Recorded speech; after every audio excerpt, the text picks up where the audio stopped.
All right, time again. Are we live? I think we are. Hello all and welcome back to the Women's Football Chat Live. We are back for the Women's Champions League final as Barcelona Femení take on OL Lyonnes. It is the biggest game in the women's football calendar, the Champions League final today between, I have to say, the two sides with the most pedigree in this competition. Barcelona is their fifth successive final. OL Lyonnes, hunting for a ninth title, the most decorated side in this competition, already have double any other team's tally of titles in the Champions League. This year, they're going for number 9. It's a game with so many storylines, so many past meetings to go through, and a game that really, Harry, should be an incredible watch. Exactly that. It's the biggest and most historic matchup across Europe, and the fact they're meeting once again in the final is always quite fitting. And yeah, both sides of it have had extraordinary seasons. They've both been brilliant, and it all comes together nicely to end with what should be, as you say, another magnificent contest. These games are always difficult to call, could always go either way. I'm looking forward to another brilliant world-class display from both these sides, and hopefully another very, very eventful Champions League final. Indeed, the last time these two sides met, Jonatan Giraldez was on the sideline for Barcelona, and Sonia Bonpastor was manager of Lyon. Now, though, Lyon at OL Lyonnes, Jonatan Giraldez has moved from Barca to Washington Spirit and ended up at OL Lyonnes, and Pere Romeu is at the helm for Barcelona. So, a very different set of circumstances to that final.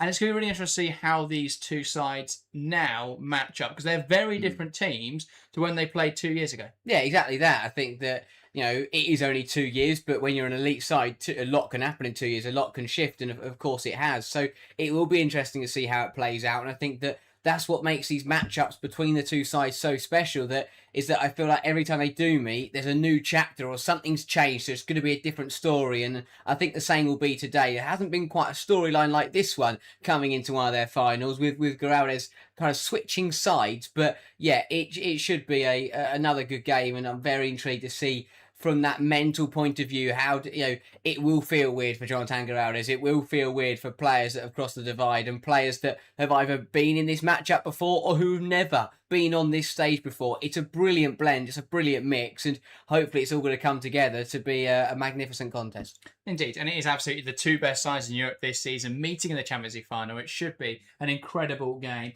Let's start then by taking a look at the lineups for, of course, the UWCL Stadion in Oslo. And we'll begin with Barcelona Femení. A 4-3-3 for Barcelona today. In goal, Catalina Cole. A back four of Battier, Paredes, Leon and Esme Brugts. In the midfield three, Patrick Gallardo and captain Alexis Putellas. No Aitana Bonmatí. Instead, it's Clara Sarayodi who keeps her spot in the midfield three. On one wing, Caroline Graham-Hansen. On the other, Salma Paraluelo comes in for Claudia Pina. And leading the line, Eva Payot. So a couple of big decisions in there. No Pina, and most importantly, no Bonmatí. Do you think that they are the right calls from Pere Romeu? I think it's a difficult one. I think with Bonmatí, we always know it as we touch and go, and I can see why he would favour not starting her and looking to bring her on if they need her. I think that is the best way to go about it, because the last thing that Barcelona would want is Aitana Bonmatí to start the game, and then on 70 minutes they have to bring her off when they're losing. So I think it does make sense to not risk her. She probably hasn't got 90 minutes in the tank, so bring her off the bench even when they need her, and then she can change the game later in the contest. But it's a big miss for Barcelona. Of course it was. We knew it'd be touch and go, and it's a big one. As for Pina, I think that, again, on form, you kind of have to go with that decision in the Champions League. I don't think she's really lit up the European stage through the knockout phase like she did last year. So it's another big call, but I think based on performances that we've seen in Europe in the knockouts, it's probably the correct one. I agree on Bonmatí. I don't think Bonmatí was ready. I think as well with Sarayodi, her performances have been so consistent this season that she deserves that shot at starting the final. And having Bonmatí as someone who can come off the bench and impact the game if they need it, you're not going to get a better impact sub than that.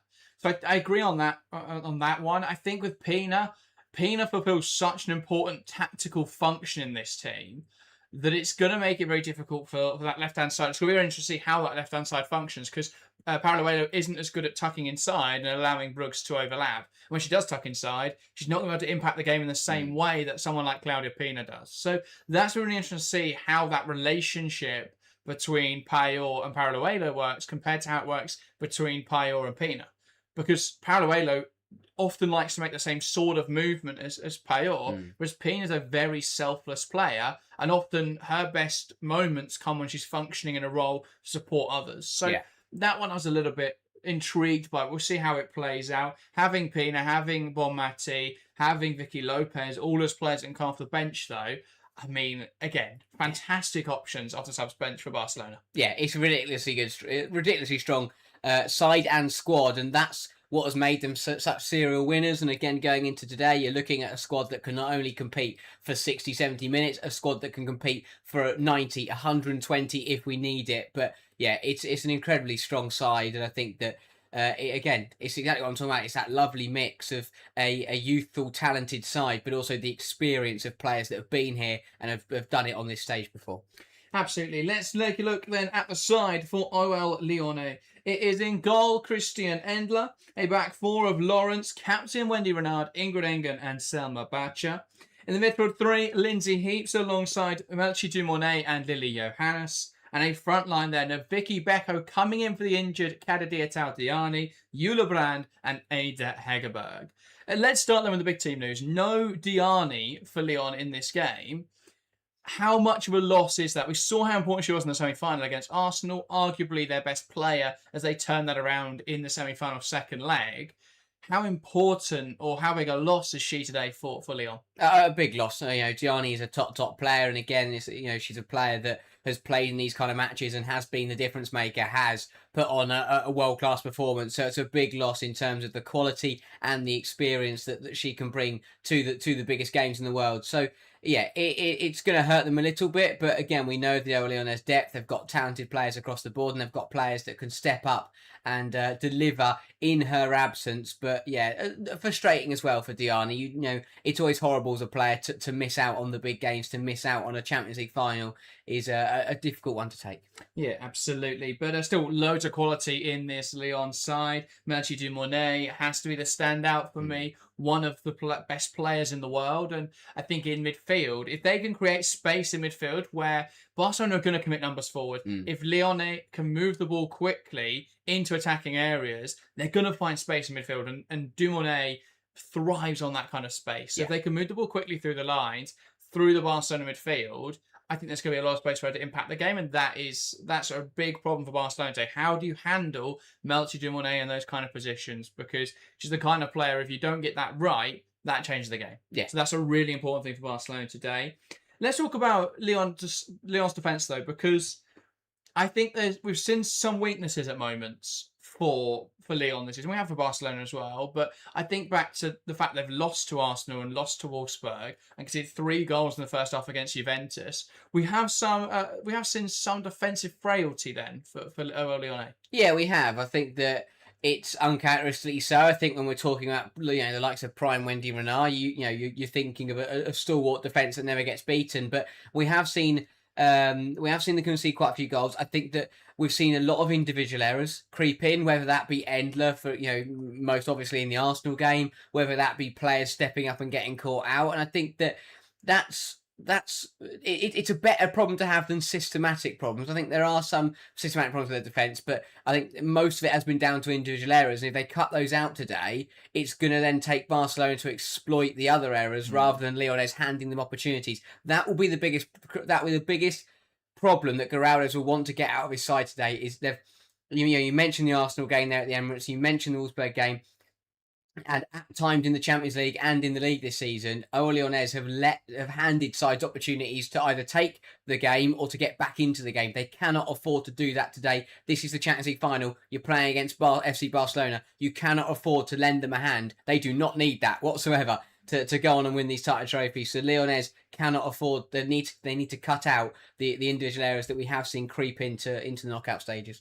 Yeah, I think a lot of the narrative there will be around Christian Endler, but I think we've got 2 goalkeepers today who are both very, very good goalkeepers, but both capable of a clanger. So that could be something that impacts both teams. The other thing mentioned in the live chat, Locus saying Batcher versus Hansen will be key. Absolutely. Caroline Graham Hansen was an injury out for this game. She does make it back and is fit to start.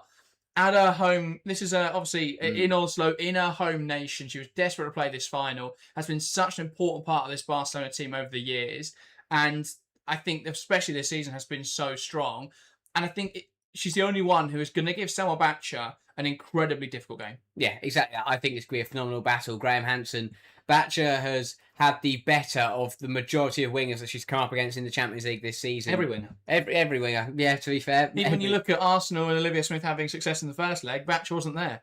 Yeah, she turns up in the second leg, and Smith didn't beat her once. Yeah, that's a great point. But Graham Hansen is a winger that can get the better of her, and is a top quality player. And as you say, the storyline and the meaning for her, she would love to make the difference on home turf for her and lead her club to glory. It'd be a perfect mix. I think the thing that Lyonnes will consider is that we know that Graham Hansen isn't fully fit. So if you're Semel Batcher, you're thinking, if you can keep Graham Hansen quiet for 60 minutes, she's probably then going to come off. So, I mean, you'd expect a winger change anyway, so maybe it's not that abnormal, but I think that'll be what Batcher will look to do is just tire her out. You know, she knows that she's not 110%, so get on top of the battle early doors and make it difficult for Graham Hansen. But that battle between those two could be what decides this fixture. Yeah, absolutely. Wahili says Barcelona can't lose this one because it'll only be 3 Champions League out of 7 finals. That doesn't sound like a great record, but I think it's worth remembering that 7 Champions League finals. That is an utterly ridiculous statement. That they've only won 3 Champions Leagues. Only 3. Terrible, but yeah, I think there is pressure on Barcelona to win today. There is pressure, particularly on Pere Romeu, because Giraldez lost his first final, and that was okay. He went and won his second final. He went and won his third final, and then they were good. The big question is though, if Romeu lost last year's final, they didn't do well enough in that final. If they lose again in his second year, I think a lot more questions start coming up around Pere Romeu. Yeah, exactly that. It's also because we know it's not the players. We know this Barcelona... Won Champions League. Exactly. Yeah. This Barcelona 11 have been here and done it time and time again. If Romeu doesn't get the result today, lot of pressure on him because, yes, Pitt will say he's won loads domestically, but that's a given as a Barcelona manager. The Champions League is where the manager, and as a manager, you've got to make the difference. Pressure on Romeu to get it right. Giraldez will want... I'm sure he'd love to get one over Barcelona there's today. pressure on Giraldez. Can he do it outside of the Barcelona setup? Because it hasn't been proven yet. So there's so much pressure on everyone. Ada Hegerberg at home, Hansen at home. There's so many different storylines and derivatives. It's going to be an incredible final. With that said, both sets of players out onto the pitch in Oslo. So let's get into our score line predictions. If you watch along to the live show, get involved in the live chat. We're going to go through all of your predictions. We're going to start here in the studio, and we'll start with yourself, Harry. It's the Champions League final. Barcelona versus OL Lyonnes. What is your prediction? I am going to go for a very, very exciting Champions League final. I'm going to say Barcelona 3, OL Lyonnes 2 after extra time. Wow. I think we are in for an absolute classic of a Champions League final. I will say OL Lyonnes to race into the league with a goal from Hegerberg. I'll say Hansen to then level up for Barcelona. I'll go for a Bonmati goal off the bench to make it 2-1 Barcelona. I'll then go for a Lindsay Heaps goal to level the score late on, 2-2, send us to extra time. And then I'll go for Bonmati again in extra time. So comes off the bench, gets a brace, wins it first side in extra time. 3-2 Barcelona after 120 minutes and an incredibly, incredibly exciting Champions League final. Yeah, I'll stick my neck on the line somewhat and say I don't see any way that anyone keeps a clean sheet in this final. I think it's going to be an incredibly open game. I think it's going to be a very flowing game of football. I think it's going to be goals at both ends. So I don't think either side will keep a clean sheet today. Everything in my head, and anyone who watched the preview yesterday will know, sort of my thought process around the final and my analysis ahead of the game. But everything in my head says Lyonnes are going to win this because I think they are a slightly better tactical side, and I think that Giraldez is a far better manager than Pere Romeu based on the evidence we've seen so far. But there is a weird feeling that for me that Barcelona are going to win this, and I don't really know how to explain why. They've got some fantastic players, and that makes a huge difference. But so do Lyon. So there's so little to split these two sides. I am going to stick with my prediction from the preview. I'm going to go 3-2 to Lyon. I think it's going to be an absolute classic of a final. I think it'll be Lyon who take the lead. Barcelona bounce it back with 2 goals, end up 2-1 in front, and then Lyon score. I'm thinking 60th minute and then 80th minute winner. And it's an absolute classic of a Champions League final. That's what I'm hoping we see today after the less than exciting playoff that we had to watch this morning. I'm hoping we get a classic Champions League final this evening. Loads of predictions coming into the live chat. Thanks everyone that's getting involved. Lucas saying 2-0 Lyon. Kyle going 2-0 Lyon. Jackie saying 4-3 Barcelona. Wow. What a game that would be. Phil saying 5-2 Barcelona. And Jackie saying, I agree, I see goals. There's going to be goals today. Neither of these sides are the best defensively, but they've both got an attacking six that is absolutely outrageously good. Yeah. So, there's going to be goals in today's game, and it's going to be a thrilling final. Yeah, exactly that. The other thing that these two have is with squad depth, it means the final will never dip.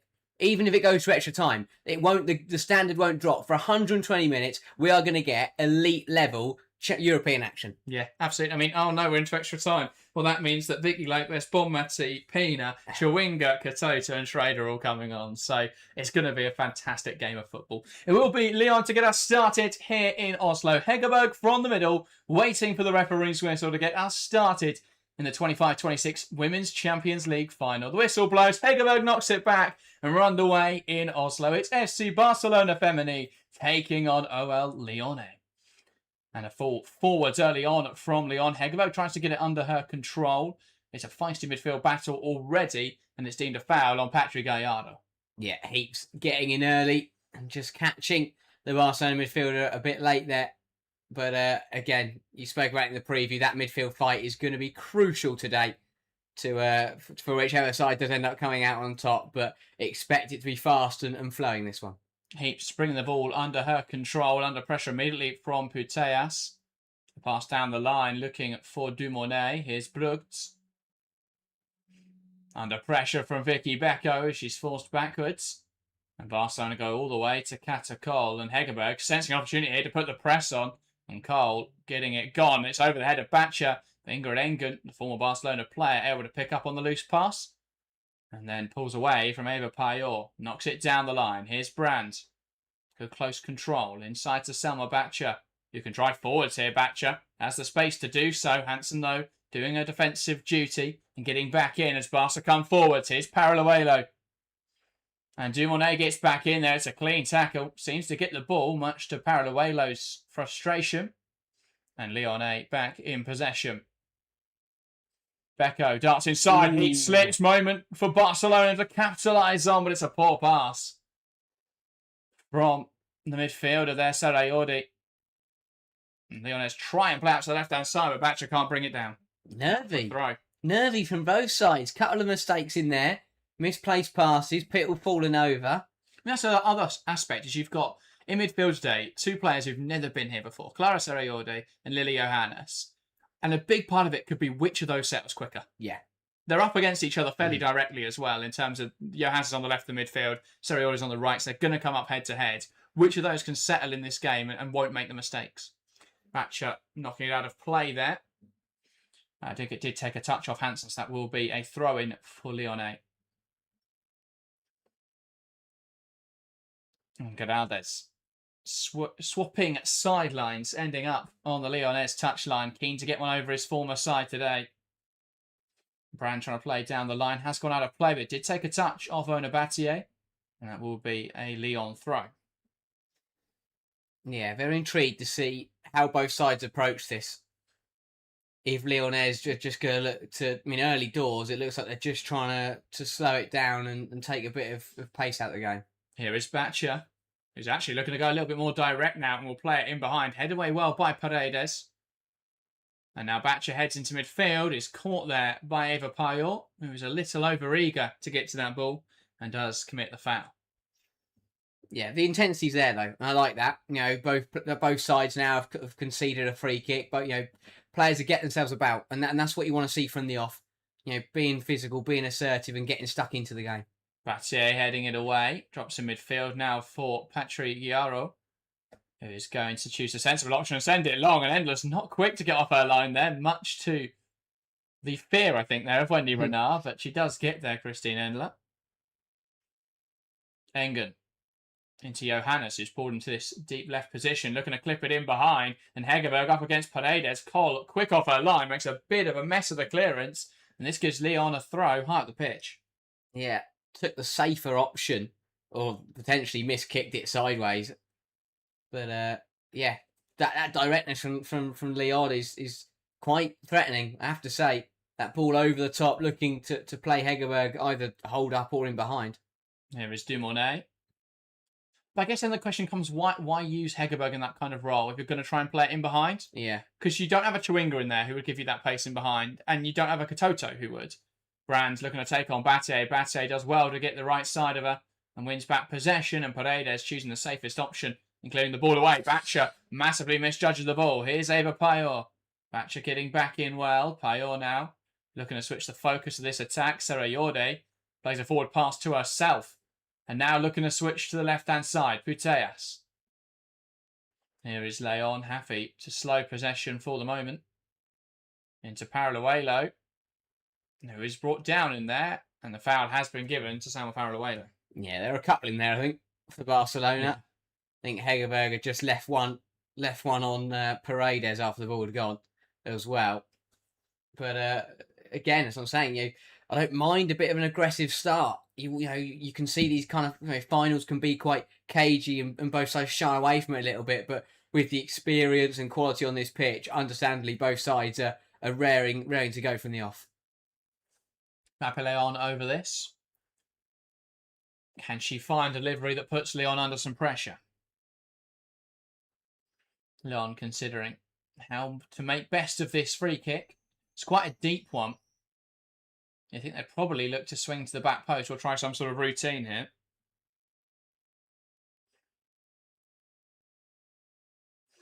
Bate runs over the ball. Lyon. And it does go towards the back post. And Hansen gets a touch, sending it goalwards. But it is well wide in the end. Yeah, not a bad ball in, to be fair. Right into the right danger zone. But yeah, the contact wasn't quite convincing enough in the penalty area, and it couldn't be kept alive by Payot. Indeed. Renard then with this goal kick. And who will she try and pick out? Ada Hegerberg's the player who wants it, but she's going to the left-hand side instead. Brand battling away with Battier and does well to win it. Into Batcher. Has that been given as a free kick based on the way that everyone just stopped playing? Yeah. Don't think the referee saw it. It was a handball. I think fourth official with eagle eyes. Batcher trying to go down the line. Ends up kicking it into Hansen. Engen now will go forwards. Hegerberg puts pressure on the ball. Paredes smashing it away. It's been quite panicky in defence from Barcelona in the opening 6 minutes. Yeah. I think they're just someone needs to take control. Yeah, I had a moment ago, Paredes and Cole running around each other, dealing with the football, and there Paredes and Battier are both dealing with the same football. Dumoulin asserting herself brilliantly in midfield, now looks to lift it over the top, trying to find Vicky Becco. Just a little too central that from Dumoulin, but trying to be more direct, Lyon. Yeah, it was an ambitious pass. I feel like the better option was to knock it out of Lawrence and then get it to Becco, but I don't mind that. Early doors, just trying to make things happen, Dumoulin. And here is Catacol. Now Paredes. Waiting for a short option, Irene Paredes. And here, Patrick Gallardo tries to play it through the lines. Good recovery, though, as Engen gets across. And now Endler splitting the angle and finds Ash Lawrence. Lawrence into Dumoulin, who drops in to receive. Now wants to play it direct, Dumoulin, as she drives it forwards. Takes on Brooks. Now slips it in behind. Hegerberg in the foot race, but Catacol will beat her there and knocks it out of play. And the flag, I think, has gone up there on Ada Hegerberg either way. Yeah, interesting choice there for Cole to knock that one out of play. It didn't matter in the end, but the ball comfortably bounced in her box. She could have easily just gone to ground there and picked it up, but chose to just play it a bit safer by lashing out of play. Maybe it was a bit tighter than I thought, but still, I felt like she could have just picked that up and got playing. My intrigue with the way that Lyon are trying to hurt Barca today is that you're trying to be very transitional, and yet I don't think there's a whole load of pace in the front line. Yeah. For Lyon. But I guess that gets added later on, doesn't it? If they can sub on Katoto and Chewinga, then it's not too much of a concern. And I do think Eula Brand is a player who can produce a moment of magic, whereas I don't think Chewinga's quite as special a player. Very talented, of course. But I don't think she's the kind of player that picks up the ball and just makes something happen. Brand bouncing back to Johannes. Tries to get away from Sarah Yorde. Sarah Yorde stays tight. Here's Batcher, can't quite keep it in play. But has been given the throw, which I think Sam Batcher's a little bit fortunate to get there. Yeah. I mean, Batcher was complaining that the touch was heavy and the pass from Johannes wasn't good. Another free kick in there as Johannes does well. Barcelona just starting to get frustrated here with the official. Yeah, that was a soft one. Ashley Lawrence trying to play it forwards and not able to find a teammate. Lyon to Brooks. Back to Mappy Lyon, who doesn't have an easy option on. Finds Putellas and they play out of it well. Gallardo back to Lyon. Fizzes it into midfield, and that is fantastic from Mappé Lyon. And Paraduelo, who's playing in a very central role here, able to impact the game. Can she find the forward pass now, though? Renard with a brilliant tackle to win it back. And I guess that's the issue. Is Paraduelo is great at running the ball, particularly running into space. But when she's got to make a decision, when she's got to be creative, she's just there delayed and couldn't make a decision. Yeah. And if you run into Wendy Renard, you don't come off best. That's an easy thing to say. Here is Mappé Lyon. Guiado back to Lyon. Now Paredes. They're also being very conservative with how they're using Bate early on, which isn't a surprise at all. Tucking her into the back three, it's much more secure than allowing her a bit more license and leaving you with only two defenders back. But I thought it's worth noting that slight more defensive setup. Dumournet trying to take on Lyon. Lyon pokes it forwards. Here is Alexia Putellas. And now Guiado. Switching the play. Finding Hansen. Batcher comes across though. And does well. Hansen wins it back though. And now Barca can come forwards. Hansen looking for the support. Squares the ball. Chance to shoot. Wide of the mark. Putellas arriving onto the ball on the edge of the box. Can't quite hit the target with their low effort though. Yeah, first chance of the final goes to the Barcelona captain. It's brilliant work from Graham Hansen on this right-hand side, who initially her touch escapes her, but she does well to hassle Selma Batcher to get the ball back. Drives inside brilliantly, just runs across the OL Lyonnes fullback, gets herself into a dangerous position. The cutback's good, and Putellas does the right thing. Just tries to pass it into the bottom corner, and it narrowly goes past the post. But brilliance from Hansen. Yeah, indeed. Throwing on the far side then for Lyonnais. And who can they find down the line? It's inside to Dumournet, who's under pressure and loses out to Paraduelo. Now Payor and Seriolo trying to play the pass through. Guiado switching the play a bit haphazardly, and Batcher able to recover possession. Plays it inside. I'm not sure who Selma Batcher saw on that one, but was unable to find a teammate. And now Barcelona in possession with Irene Paredes. Goes back to Catacol.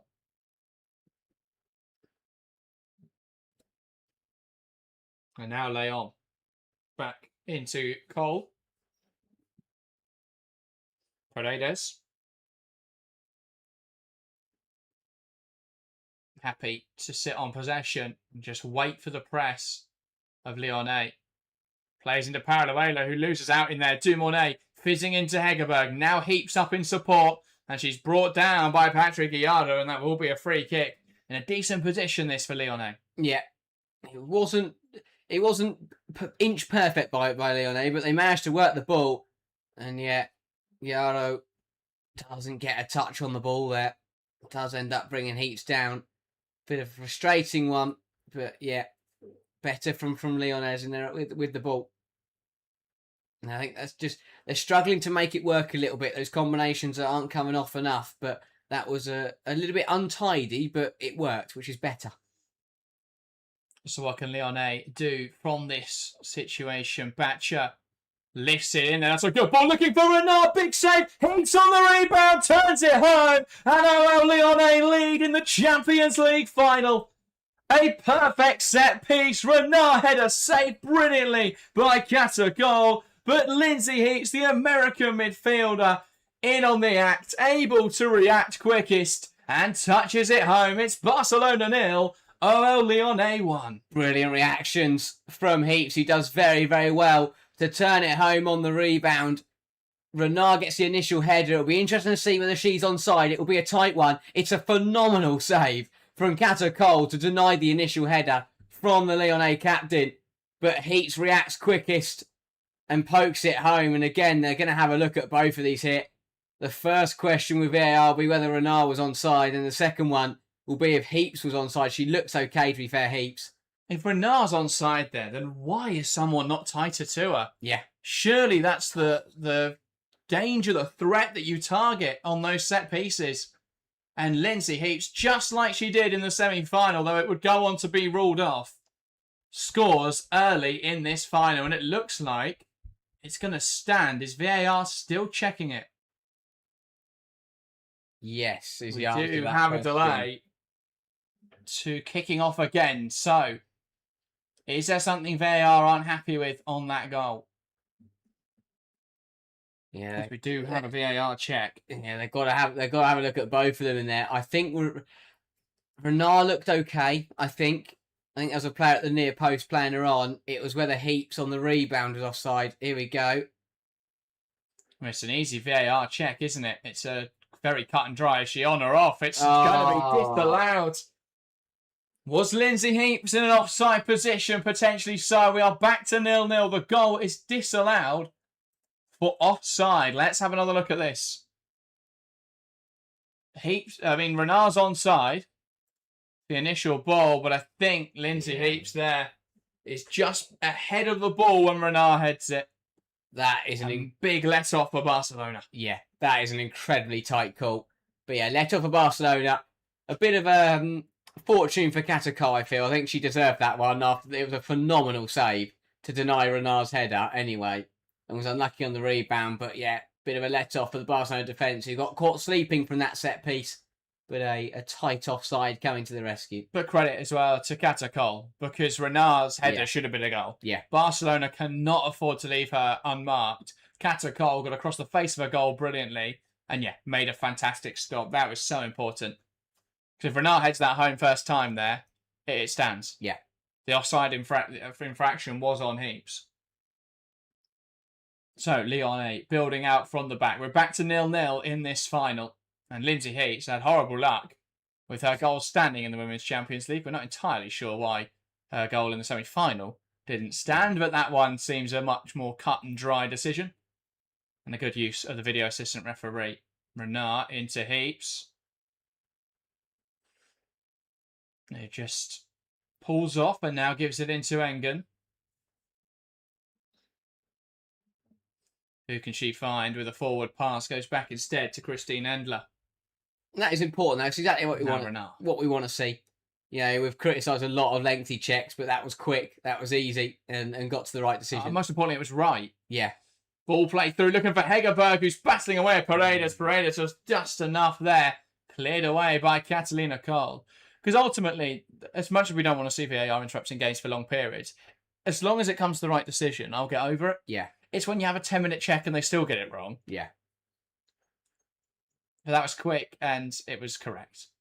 Ball forward from Renard and all the way through to Katakol. But Lyonnais have got to take momentum from that. They've got to keep building on it. Bit of a wake-up call for Barcelona, who have started well on the going forwards. I think defensively, though, they seem to still be a little bit asleep. Lyonnais, though, are right up for this. I have to say, the first 17 minutes has flown by here. Yeah, without too much goal mouth action. We're just in that goal for Lindsay Heaps. That's the first shot on target that we've had in this game so far. So, now an opportunity. Payot in behind and tries to lift it over the keeper into the side netting. And again there, Endler just seemed to get caught in no man's land.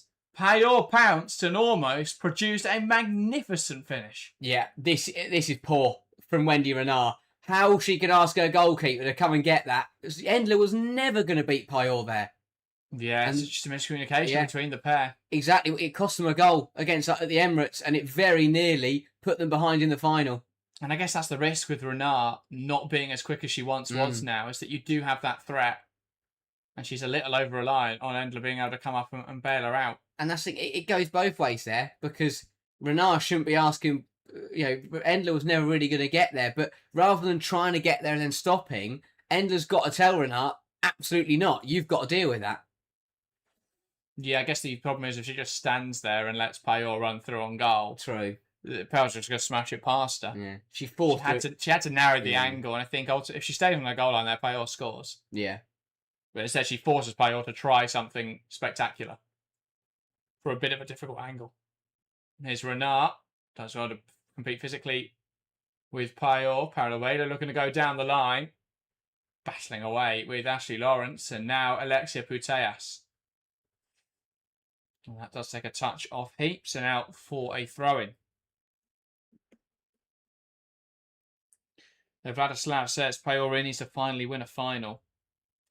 Yeah, I think it's her 6th, isn't it? Or 5th or 6th Champions League final? Yet to win one. Horrible luck. Indeed. Especially, the impact you can see she's had, especially in this tournament. If she's currently joint with Alessia Russo, so if Payor does score today, she'll take the Golden Boot outright. I mean, Barcelona have won successive Golden Boots equally in all of the last 3 editions. The Golden Boot winner hasn't gone on to win the competition. Of course, last season it was Claudia Pina with 10 goals across the tournament. And yeah, as we can see, that goal rightfully disallowed for offside. Heaps was well ahead of the play. Catacola to collect that ball over the top, and Barcelona can build out from the back once again. Cole finds Lyon. Lyon looking to go down the line, plays it into Payor, who drops in to receive. Now Paraluelo, and it's one height the pitch here by Lyon, and cleared away by Mafi Lyon, who just got caught there, I think, by Ada Hegerberg in the aftermath. You have to say, it did look... I don't think there was any malice in it or anything. I did think she did get caught, though. Oh, no, to be fair. They're all right. Lyon actually ended up going in between Hegerberg's legs. So, yeah, it's going to hurt. And then grabs her leg afterwards to trip her up. She took her hand to the face, but it's not... Yeah, didn't get caught or anything. Dumornay drops in to receive, lifting it over to Vicky Becco. Becco back to Dumornay, up against the touchline, back heels it. No one quite on the same wavelength as her, though. As Barca clear it away and out of play. Hassan of the stream says, I think Barca will win 2-1. How about both of you? I predicted a 3-2 win for Lyon. You predicted a 3-2 win for Barca. Yep. So, both going different ways. The poll in chat, 202 votes, 70% backing Barcelona. The strong favourites then, based on our viewership, 30% going for OL Lyonnes. Keep your votes coming in if you haven't already. Hansen finds Ona Bate on the overlap. Bate has options inside, goes back to Paredes.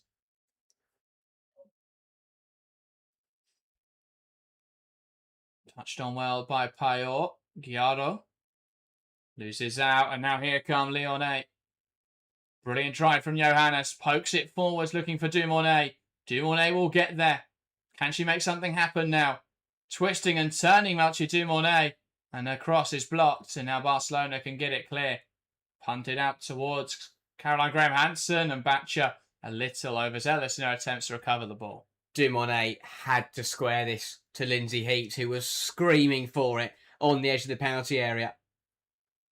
Yeah, I think she missed an opportunity there. Dumornay just held on to it for a bit too long and then ended up having to try and whip it in and got blocked.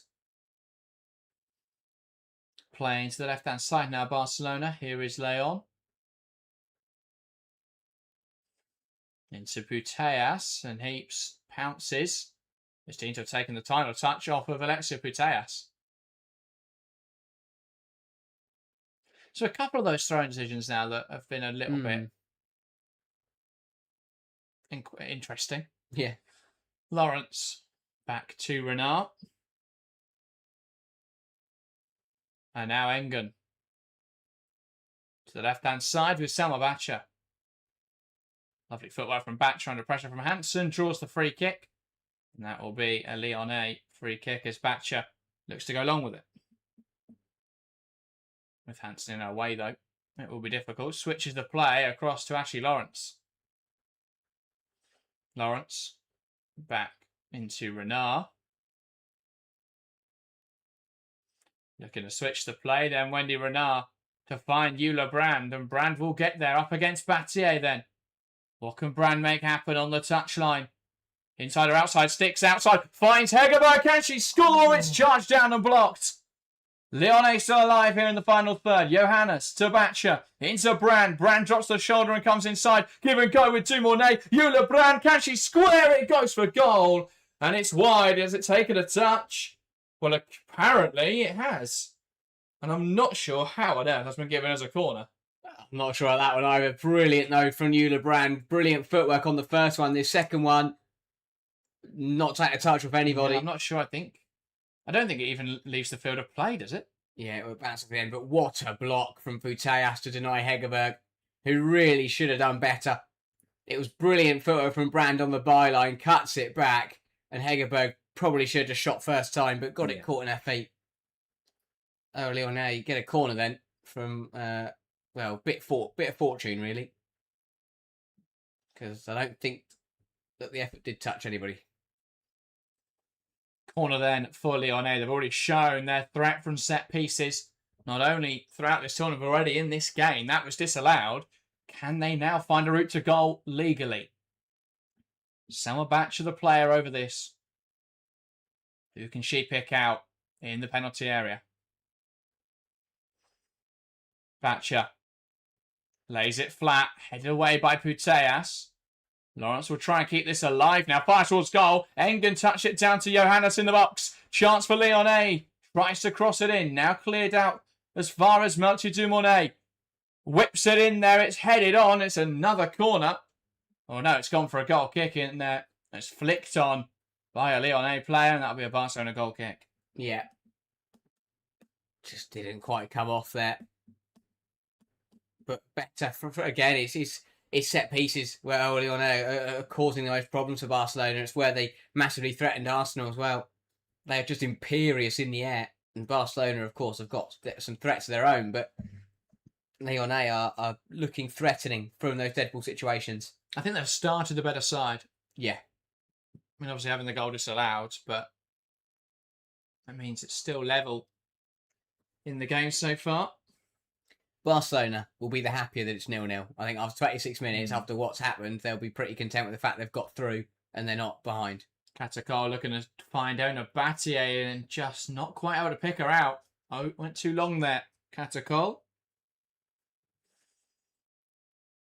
So Lyonnais with this throw in. Batcher plays into the feet of Hegerberg, who tries to get the flick on. Does well though, Ada Hegerberg. Battier battling for possession. And it's cleared away. And now for a throw-in for OL Lyonnais.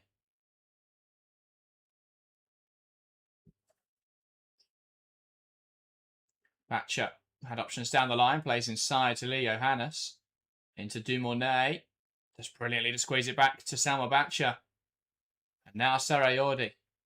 Ball through the lines, looking for Payor this time. Christine Endler, very alert to the situation, and clears it. And this could turn into a chance for Vicky Becco. She can get there. She is going to get there. Brilliant from Vicky Becco. Does she have options in the box to pick out? Lifts it in there. It takes a touch off the defender. And a corner for OL Lyonnais. Brilliant recovery challenge from Esre Brooks to get back in after she got caught out and deny the ball in from Becco.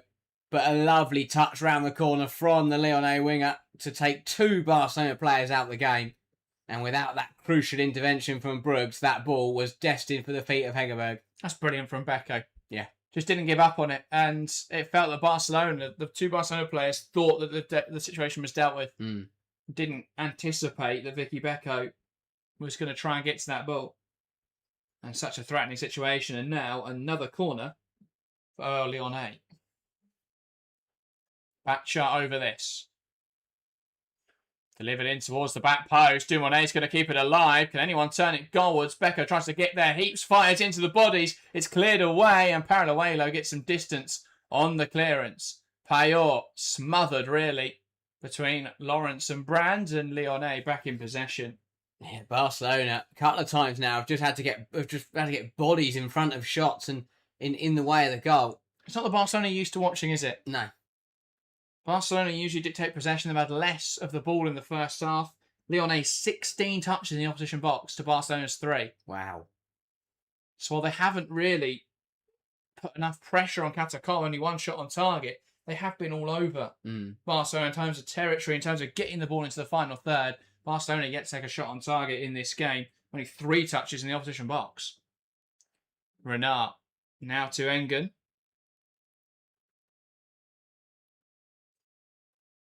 Now Vicky Becco. On the left-hand side now. Brand back to Becco. Flicks it down the line, and that's brilliant from Becco. Touch inside, looking for Hegerberg. Can't quite find her. It's a bit messy at the back for Barcelona at the moment. And again, it's given away. Lindsay Heats pouncing well, slipping it through the lines, looking for Brand. A big intervention. And now the ball in the possession of Eva Payor. Looks to play it in behind.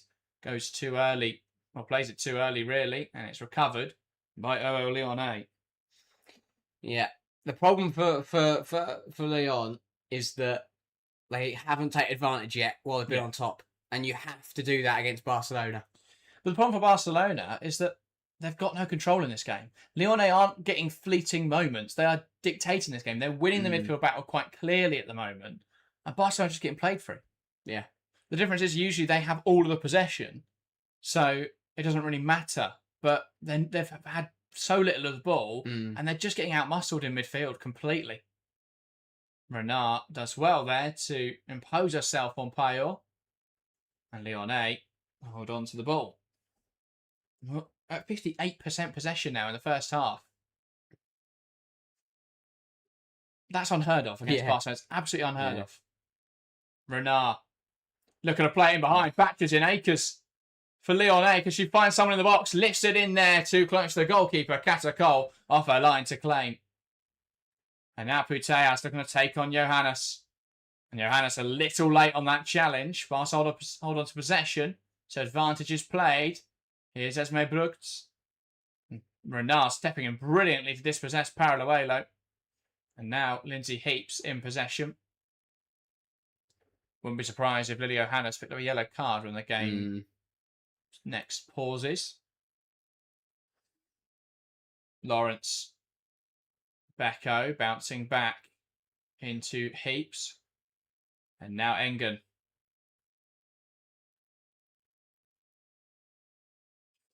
Trying to clip it over the top. Ingrid Engen. And that will bounce its way through into Barcelona possession.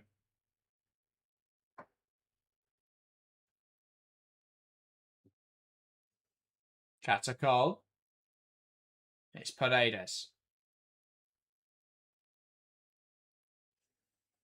Handsome wants to play it through the lines and plays it straight through into Christine Endler. Yeah, it's just not. They can't get a foot on the ball, and when they do have a spell of possession, Barcelona, they just can't work out what to do with it. They can't get it to link up in the attacking areas. Yeah.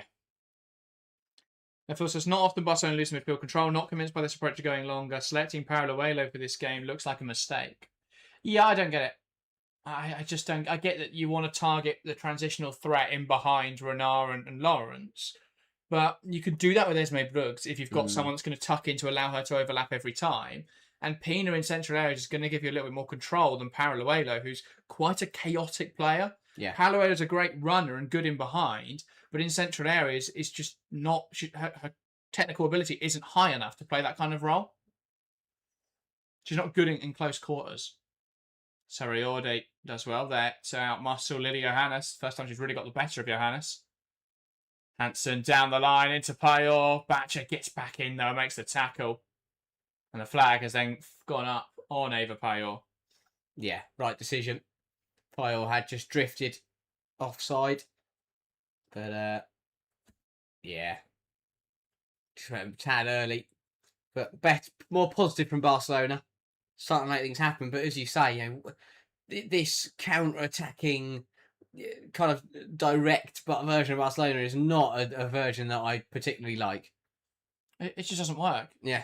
I get they're trying to, I guess, hurt Giraldez's systems and target his weakness, which is often transitional threat and the right side of that Lyon defence, particularly in transitions. But it's just not working.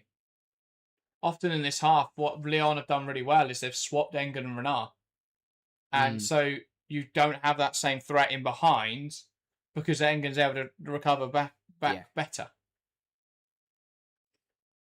And Batcher can often mask some of those weaknesses in Renard's game. Thing is, though, the stat that matters is still level. Yeah, absolutely. I think Barcelona are pretty fortunate to be in that position. Yeah, both had the same number of big chances.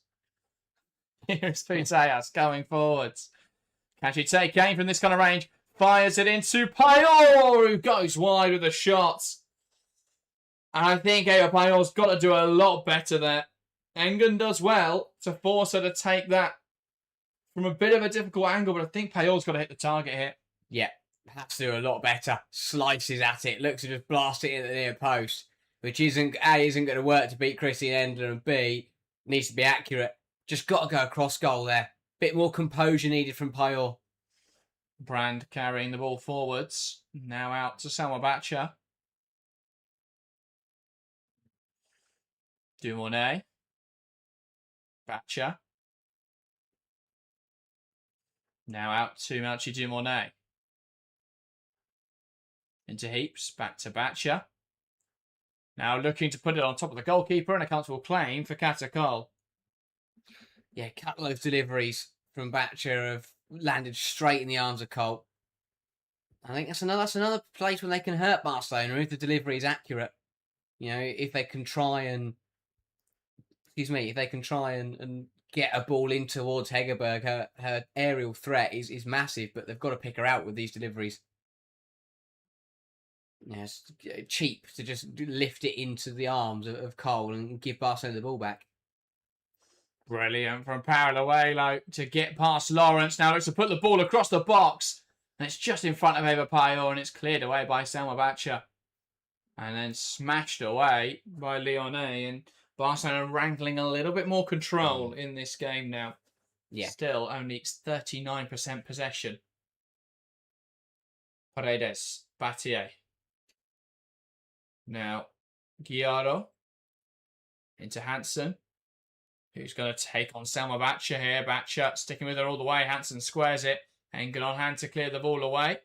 Dumornay trying to latch on to the scraps, but Sarah Yordi will get there and slicing her cross in. And that goes out for a goal kick. Yeah, not the delivery that Barcelona were looking for, but they've raised the level, which is important. They've reacted to what was a very strong half an hour from OL Lyonnes. And they have raised their game at Barcelona, getting a bit more joy now in the wide areas, in the attacking areas.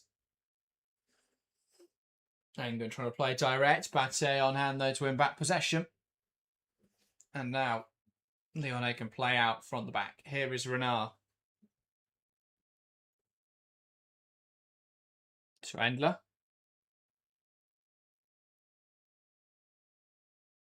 Heaps back to Endler.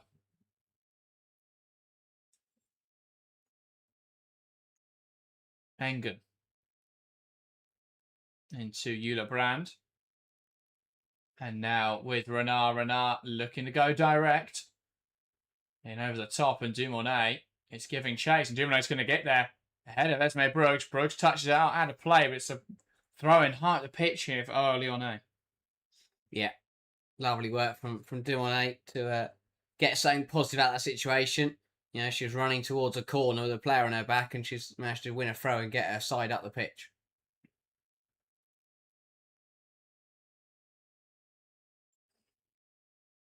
Cross now into the area.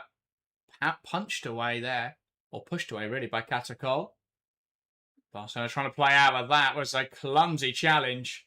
And that will be a free kick in a really good position, this, for Lyonnais. It was Payol there getting back in to do some defensive work and just caught Dumornay. Yeah, I mean, I'm really not sure what the complaints are. I'm not really sure how Patry has watched that and thought, nah, that's not a foul. Very obvious foul. Payol just comes back in and crashes into Dumornay. Yeah, very late from Eva Payol, and a free kick in a really good position, this, for Lyonnais. Yeah, they've got to use this, and yeah, Dumornay is going to need some treatment here. Payol escapes without punishment, though, which is potentially a little bit fortunate, but I think the referee will be very conservative when it comes to reaching into her pocket in this kind of game. But yeah, OL Lyonnais will hope that Dumornay is all right. Because as Barcelona settling in now, I think Lyon need to get one in that good period. I think there's still going to be chances in this game, though. Mm. Yes, they were clearly on top, and Barcelona's starting to get back into the game, but it could just as easily be just a good patch for Barcelona. Free kick in a really good position this, though, for Lyonnais. I think they want to get one before the half. I think it's fair to say that in bar a brilliant last 5 minutes from Barcelona, this half belongs to OL Lyonnes. But the problem is that isn't represented on the scoreline. And this is Selma Batcher range, you feel. Yeah, I think she's going to want to make the goalkeeper work from here. Yeah, it's a nice distance. It's not too close. She's got time to get it up and over the wall, but it's also not too far away that it's going to be unreasonable to hit the target. Yeah, either that or she just dinks it in towards the back post. Yeah.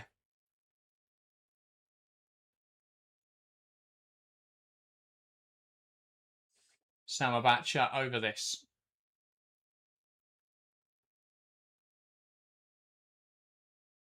Yeah, maybe I'll just go for that back post and hope someone touches it. Or no one touches it and it goes in. Batcher goes for a goal. What a save. Going to the front post, but Kata goal once again. How can you possibly find a way around it? Brought up a brilliant save to deny Wendy Renard. And that a fantastic stop to deny Samabacha. Brilliant. From Kata goal, gets across her goal really well. 2 hands to tip it round the post, and it needed it because it was hit well. It's a great free kick. That is ridiculously good. Little bit higher, and that's 1-0 OL Lyonnais. Yeah, well, a little behind, there's nothing Yeah. Carl could have done about that, but not bad at all from Samabacha. Struck it well, but Kata Cole pulled off a brilliant save to deny her. Corner now for Lyonnais. Batcher puts it in there. Cole comes out, took a risk and claimed it well. She's done well there. I initially thought that she'd ended up missing it and it had gone over, but did well to get hands behind it and claim it. Hansen plays up the line, intercepted by Samabacha. Engen into Renard. And now Endler. Here's Engen. Endler. Engen finds Lily Johannes. Batcher.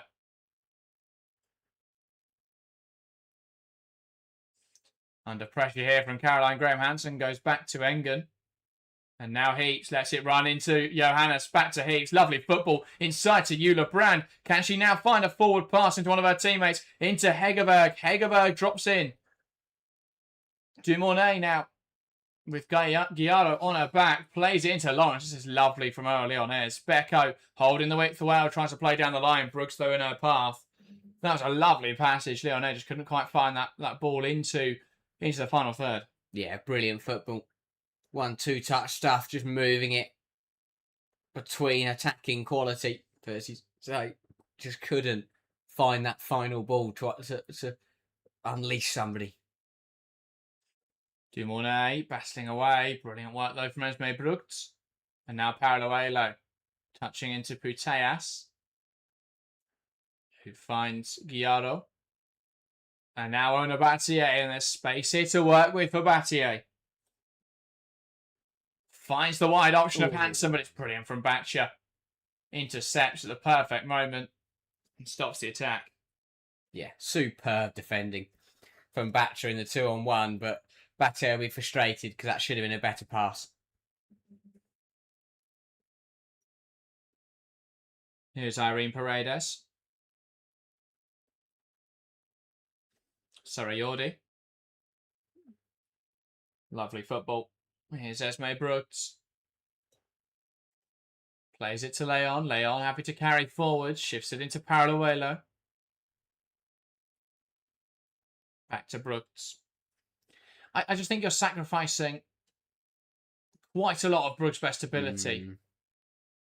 Guiaro trying to lift it across to Hansen. Back's going to get there. I think you're sacrificing a lot of Brooks' best ability with her coming inside or being a little bit deeper to shoehorn in Paralluelo. Yeah, and Brooks hasn't really got into the game. No. She was player of the match, or one of the best players on the pitch, especially in that first semi-final first leg against Bayern Munich. But today she hasn't a sniff because she can't get forwards. Hansen passing away with Batcher. Does well there, Caroline Graham Hansen. Deemed though to commit the foul. That will be a free kick for OL Lyonnes. I say, first half, that battle has gone the way of Batcher. Yeah.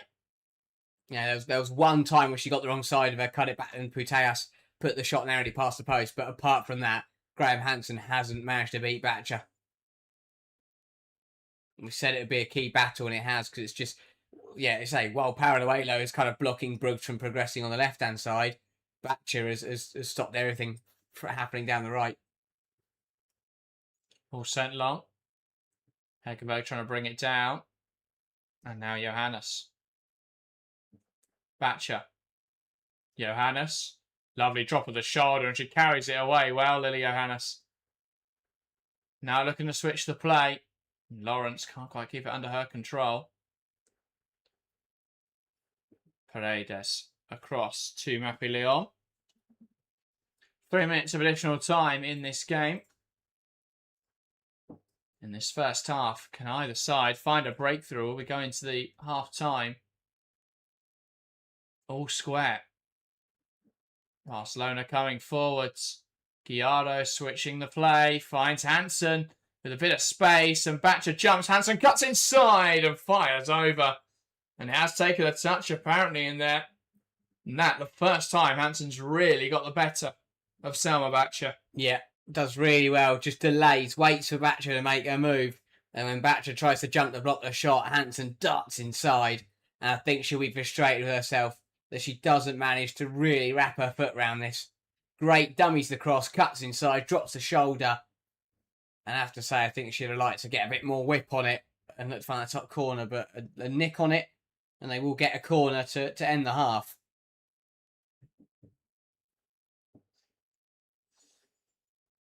Corner now then for Barcelona. Hansen the one over it. Their first corner of this half.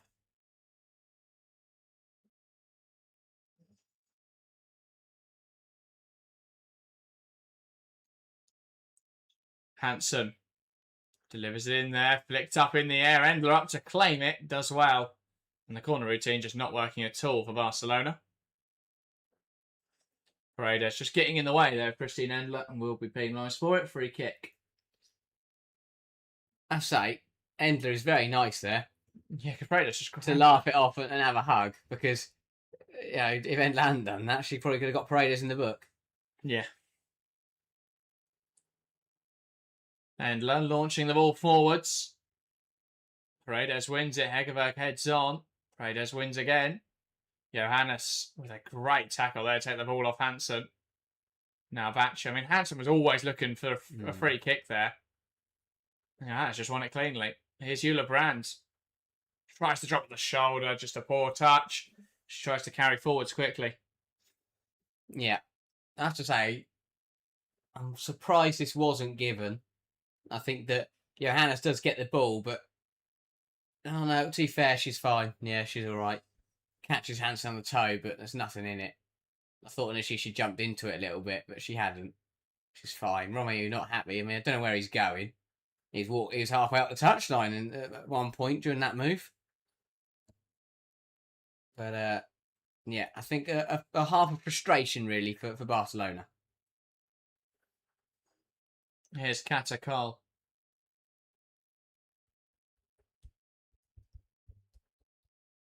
Lyon. Lifting it forwards, and that is the half-time whistle after 45 minutes and 3 additional minutes. It's all square here in Oslo. Barcelona 0, OL Lyonnes 0.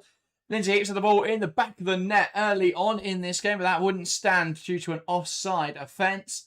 Outside of that, there's been chances, but nothing particularly clear-cut. And so at the break, it's Barcelona 0, Lyonnes 0. Yeah, decent first half from both sides. OL Lyonnes, though, I think will feel that they should really been ahead. They had they're on top really for the majority of the half. Barcelona though coming on strong towards the end of the 45 minutes, and overall that is left for a pretty even half that remains all square. But definitely chances in there for both sides to take the lead, not taken, and both sides are going to need to be a little bit more composed in front of goal to find a breakthrough in the second half. Well, OL Lyonnes have to hope that Catacol decides to stop having a phenomenal game.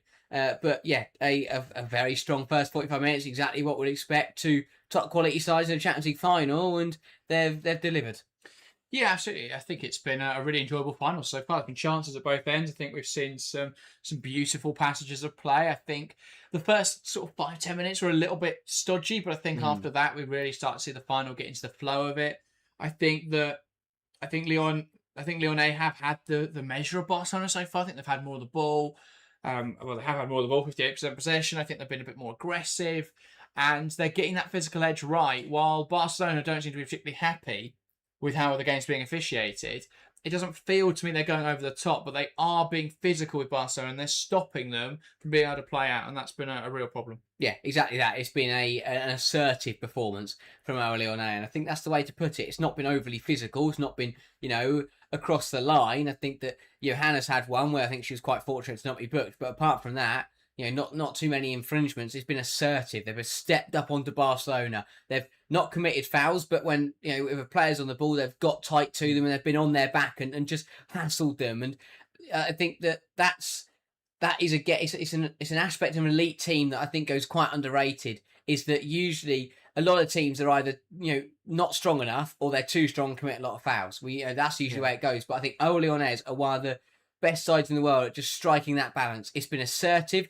They've hassled Barcelona. They've put them under pressure, but they're not going around just kicking lumps out of them and being aggressive, and they're not standing off them. They've found that balance. It's a real intensity about it, isn't it? And I think that's really important. They're putting the pressure on players. When the fouls are coming, it's just because they get there a little bit too soon. They committed only 3 fouls in the first half. Barcelona committed 10. Wow. Barcelona haven't done anything particularly egregious. Just whenever Lyonnais get forward, just a little foul here and there, a little kick, a little catch of a player. I mean, Payos was particularly strong, but on doing one on the edge of the box. But apart from that, it has just been those little fouls here and there. But Lyonnais haven't had to do that because they've dictated a lot of this game so far. The fact Barcelona haven't had a shot on target is partly due to the fact Payos has been a little bit wasteful, but also due to the fact they haven't really got in those positions.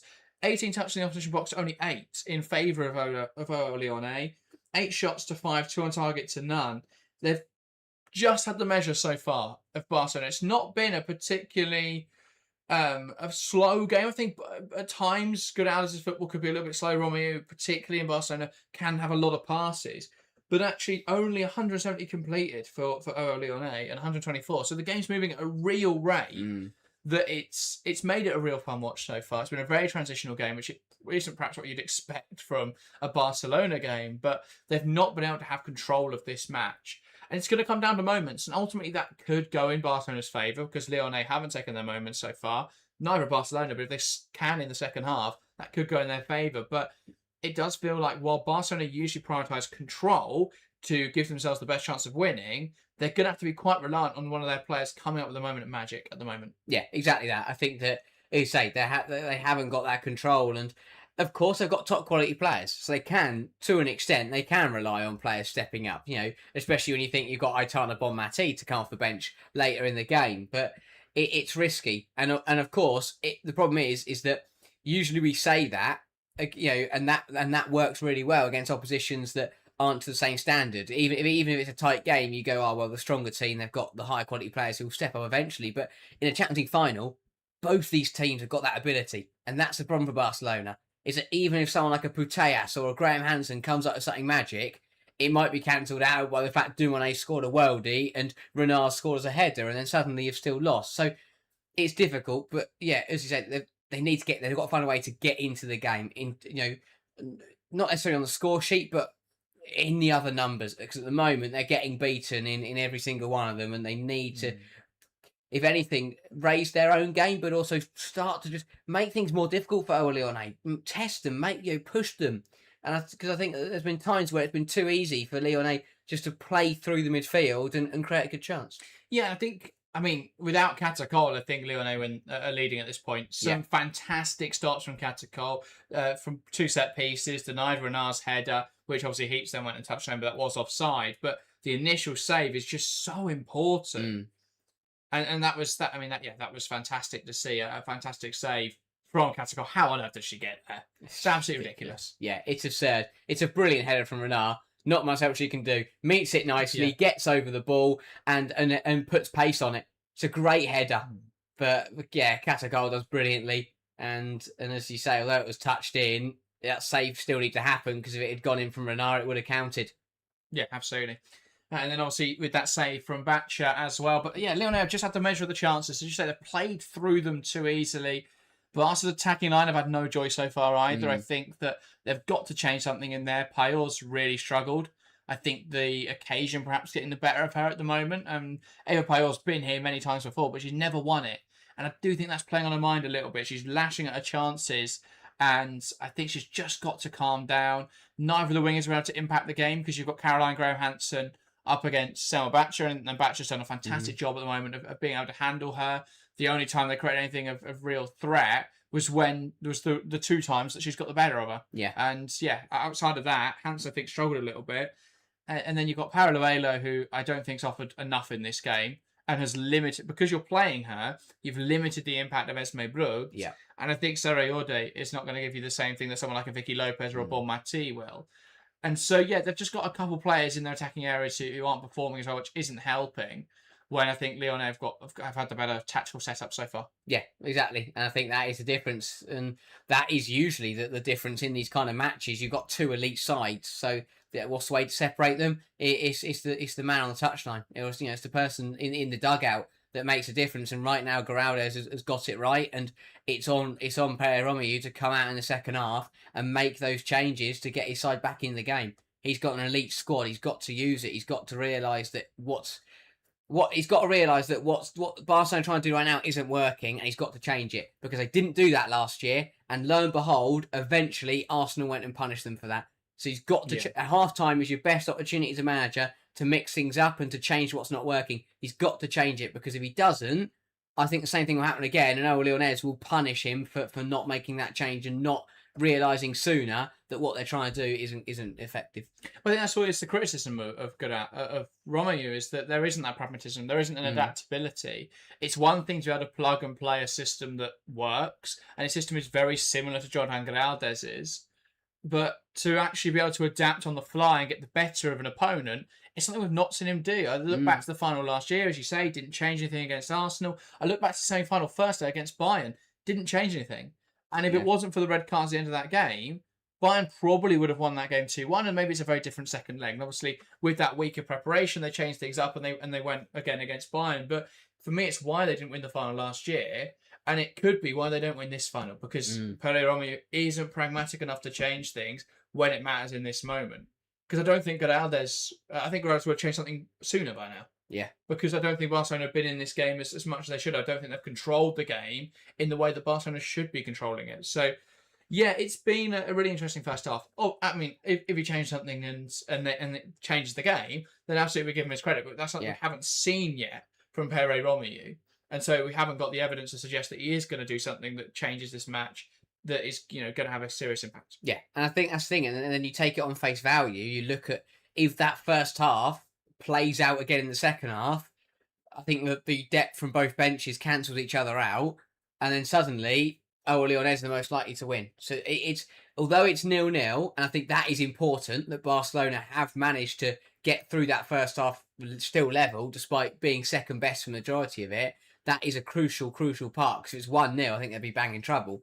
But they're still in the game on the scoreline, and that's giving them a lifeline to then go again in the second half. But if OL Lyonnes start as quickly as they did in the first half and get an early goal, suddenly Barcelona could be under a lot of pressure. So it's on them to react. But as I say, it's very difficult, these kind of games, because even if you do, like, as I say, I think the depth and the quality from the benches with Bon Mati on there for Barcelona, they cancel each other out. The starting 11s cancel. It's very difficult to separate them. That's why we love the Champions League final. But I'd expect it to spark a bit, and I think that once one goal goes in, it definitely could open the floodgates. Yeah, I think they're very evenly matched sides. The problem is, though, that Lyonnais are allowing the conditions of the match. Oh, sorry, Barcelona are allowing the conditions of the match to favour Lyonnais. They're allowing this game to be a transitional, very open, very free-flowing game, which I think suits the players and the type of players that Lyonnais have more than the players that Barcelona have. Yeah. We look at some of those Barcelona players, they're much more suited to very structured, possession-based football where they dictate the tempo and where moments decide the game, and it's a little bit more cagey, but their individual brilliance and their ability to combine in tight spaces works out so well. But they've allowed the conditions of this game to become very open by... they've just not been secure enough on the ball, and they are getting bullied out of possession, or in possession, sorry, by Lyonnais, who are so good off the ball. They've been very aggressive in the press. They're turning it over well, and then they're able to force and generate those transitional moments. And when Barcelona get the ball, then they don't seem to be slowing it down enough. They're trying to go quite direct. They're trying to target their wingers in behind. They're trying to target Payet in behind, which, when you look at the weakness at Lyonnais, is understandable, but it's not a style of football that I think particularly suits Barcelona. And it's why I think they're struggling a little bit at the moment. But I think they've got to change the game to be more in their favour. They've got to make this game a little bit slower paced, a little bit more controlled for Barcelona. Because at the moment, it's all feeding into Lyonnais going on to win this game because they're going to get chances which suit their side better. Yeah, exactly that. I think that they've done well Lyonnais to make it a bit of a hectic game, a bit of a we've seen quite. I don't want to call it scrappy because it's not scrappy. It's that midfield. It's been hard fought and it's been a little bit pinball at times, but that's what OL Lyonnais want. They want it to be a bit scattered, and it just means that they can get, I think, with the technical quality in that midfield for Lyon, it means that they can they do end up getting a foot on the ball or a nick here and there, and then they can just open up and play, and that's what they've done very well. Is they've kind of, it's almost like taking the protection away from the back line. You make that midfield very tight and combative. You draw Yaro in and you draw Putellas in, and suddenly you've taken away the protective layer of that back line, and suddenly you've left them. You left the back four quite exposed, and the fact they haven't managed to pounce on that yet and get a goal will be a little bit frustrating. But it's got all the works of coming out and work and paying off for them in the second 45 minutes. Yeah, absolutely. I think it's going to be a very enjoyable second 45. I think it's really important that Romeu steps up to the plate now, and changes something. And if he doesn't, I think that they may well sleepwalk into a loss in this final. I think they've got to be proactive about those changes. It's easy to look at the game and say, well, it's still level, so we'll keep doing what we're doing and hope that we're still in this to allow Bonmati to come on and make a difference or something along those lines. But I think the changes have got to be proactive rather than reactive. They can't wait. They can't delay and wait until they're in a losing position to change things. They've got to act before Lyonnais get themselves into a winning position, because at the moment, based on the way that first half played out, Lyonnais will take the lead soon in the second half, I think. Yeah, I think, and that's the thing, I think last year was the best example of that. They kind of sat around going, oh, we'll score eventually, didn't change anything, and then bang, they got stunned, and they walked into a defeat. And they've got to be careful that doesn't happen again. They can't sit around and go, oh, eventually one of the starter players will find a way, and then we're 1-2-0 down and the game's over. So yeah, got to react. They've got to be proactive and make those changes. And if you do that, suddenly then you've got Giraldez thinking on his feet, and then it just puts the pressure back onto the Lyonnais camp. And that's what you've got to do as to be an elite manager, is keep the opposition on their toes. Yeah. Well, it's going to be a fascinating second half. Lyonnais out to warm up. Barcelona emerging from the tunnel now. Doesn't appear to be any personnel changes for either side. I was going to ask you before they emerged, if Bonmati has 45 minutes in the tank, do you put her on now? Or do you save her knowing this game could go to extra time? Yeah, exactly. Not yet. I think both managers will realise that that there could be an extra half an hour plus penalties, and you've got to weigh that into your mind. So yeah, I wouldn't expect to see Bonmati for at least another 10-15 minutes, just to make sure that she doesn't have to come back off. I think 70, to be honest. 70, 75. That still gives her time to impact the game in normal time, but without risking her having to come off, I think, in extra time, which obviously would be a terrible situation. You're wasting another substitution. So yeah, I think that will be a change they'll want to make soon. I don't think Sarri Orde's fared particularly well in that midfield. I think they'll be aware of that. Depends on the score as well. If they go 1-0 down in the next 5 minutes, I think they'll bring her on sooner. Risker. Yeah. You've got to. Well, Barcelona get us back underway in this game. Over Payet from the middle. Waiting for Tess Olofsson's whistle. And now knocks it back. We're back underway in this game in Oslo. It's OL Lyonnes 0, Barcelona 0. As we go into the second half, and the intensity already on show from OL Lyonnes. They win back possession and now look to play forwards. Batcher, Engen. Now to Melchi Dumornay. Back to Batcher. Johannes. Dumornay. Batcher. Dumornay. And Engen tries to find Brand. It's cut out low by Battier. Batcher now playing it forwards. Engen. Hegovo can't quite get there. Drops now for Hansen. Now Barcelona coming down the right-hand side. Here's Caroline Graham Hansen. Batcher stands her up, makes the challenge. And then a slip in there from Serayorde, giving away possession. Johannes caught in the tackle from Putellas. And that a free kick for Lyonnais. Brilliant from Johannes. Johannes has been really tidy today. And again, there, just a lovely bit of footwork to draw the foul and completely take the pressure off our team. Dumornay can't quite get there. And Batcher now tries to play down the line and finds Eula Brand. Back to Batcher. Clipping it into Johannes. Who doesn't realise that's come off her, and that will be a Barcelona throw-in. Yeah. I'm not really sure how she thought that hadn't come off her. Yeah. It looked like she just chested it down off the pitch. Had the time to bring it under her control as well, which is the confusing part. Here's Ona Battier. Considering our options here from this throw-in. And throws it back to Paredes. Hegovo will put the pressure on. Battier. Back to Catalina Cole.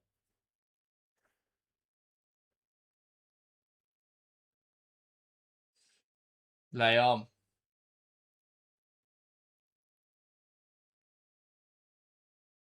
She find a forward pass. Mappe Lyon carrying the ball forward. Tries to shift it inside. One back in there by Beko. Falls though to Putellas. And Renard jumping in front of Payor. A bit of a mess there between Heaps and Renard. Lawrence stuck in her own corner here. And does well to dribble out of it against Paraluelo. Renard poking on against Brooks. It is Putellas driving inside. Now Patry tries to play it through the lines. It bounces around. It's cleared away well by Ingrid Engen, and it drops in midfield. Heaps challenges well. It's one back though too easily. Here's Patry Gallardo. Tries to switch to the left-hand side. Serayorde pokes it on. Hansen, can she get the shot away? She will, but lashing really at that opportunity. And it's wide of the mark. Yeah, snatched at it again. Graham Hansen just not looked comfortable at times today.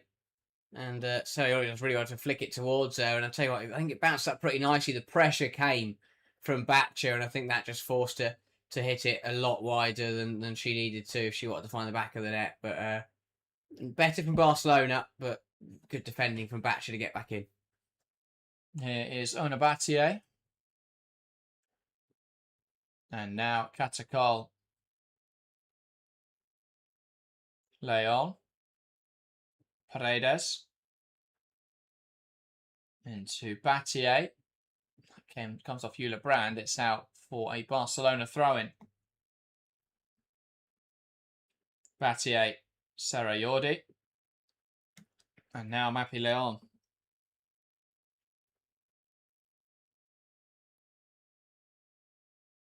Leon forced backwards. Beko putting the press on, and it's all the way back to Katakol. And now Mappy Leon. Brooks. Beko trying to get back in there. Brooks twisting and turning away out. Beko wins it back and feeds it through. And Hegerberg's bearing in on goal. Is she onside? Hegerberg must score. What a save from Katakol. And I think the offside flag has followed. What a chance for Ada Hegerberg. She may well have gone too early either way. But really has to finish that. Has to score. Has to score. I think she'd just gone up too early there. So it won't matter, but for her confidence, has to finish that one. Yeah. It's a good save from Cole, but Hegerberg has to do better. But again, it's another chance that comes and goes for Lyon.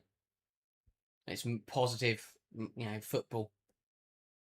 Batcha does well to recover possession. Ooh, Loses right. out though, and it's Puteas. Tries to find the forward pass of Paluelo. Cuts out by Renard. And Renard wins it back again. Brilliant defending from Wendy Renard. Becco into Hegerberg. And Pareda is quite forceful in her challenge to win it back. Here is Puteas. And Becco forces her backwards with the press. Puteas through the lines, cut out by Ash Lawrence. And Hegerberg into Dumornay. Dumornay running to the left-hand side. Batcher inverts to make up for it. Brand looking for Batcher. Unable, though, to find a teammate. It's Barcelona win it back in midfield. A ball over the top. Cut out by Renard, who just about does enough there to hold on to the ball. Here's Lawrence. Into Becco. Tries to take on Esme Brooks. He's under pressure now. But finds Heaps with the pass. Heaps tries to look down the line. Comes off Brooks. And out for a Lyon a throw. Bit of a messy few moments. Both sides struggling to really get a foot on the ball. Lots of challenges flying in. I think the referee took the tumble in there as well. After a challenge from Johannes. But yeah, bit of a hectic last couple minutes. Yeah. Lawrence and Becco can't quite control that with her neck. So it will be a Barcelona throw-in. Brooks. Into Payor. Brooks cuts out well by Becco. Falls now for Patrick Guiado. And now Handsome. Trying to take on players. Batcher can't stop. Batcher stops the cross. It's out for a Barcelona corner. Yeah, better from Barcelona. We're just starting to try and get something going now. Lyonnais are having to just deal with a couple of threats, and the Barcelona end that they are now attacking is up on their feet and trying to get their side to spark into life really into this one. I think it's definitely been a more even first 7 minutes of this second half. And we know the threat that they can pose from set pieces, Barcelona. So Mappe Leon over this.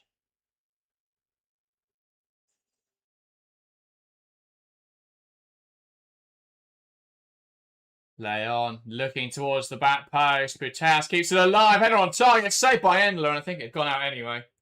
And it has indeed. Endler wasn't really sharp to that one. She was already complaining that it had gone out.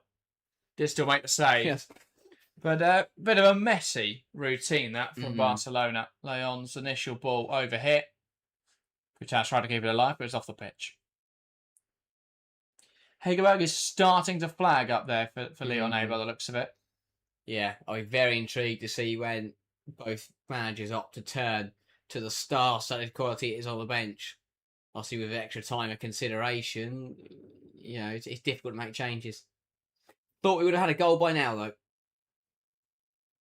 Mappe Leon. Johannes does well to get it off Guiado. Becco. Inside to Heaps. Trying to find Hegerberg, who is dropping rather than trying to make that run in behind. I think Heaps has got to realise that Hegerberg's dropping there and not really an option. Probably in an offside position if she had touched the ball anyway. I think she dropped in time. I think you just got to play it into her feet. Mm. And then Hegerberg can either turn or bounce it back. And otherwise she's going to draw players to her. Or break in behind. Yeah.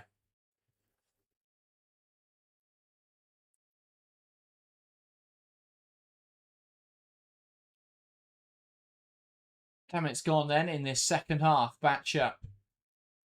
Heaps looking to go over the top. Straight for Hegerberg. And I think she's gone too early again there, Ada Hegerberg. But we will play this move out. Guiado into Sarayodi. Barcelona turn over the ball. And now Guiado is carrying it forwards. Options to the left and right. Plays it into Payor. Payor. Can she finish? Over Payor. Tucks it home. And Barcelona find a breakthrough. On the counter charge, Payor has missed Some big opportunities in this game, but wasn't going to miss that one.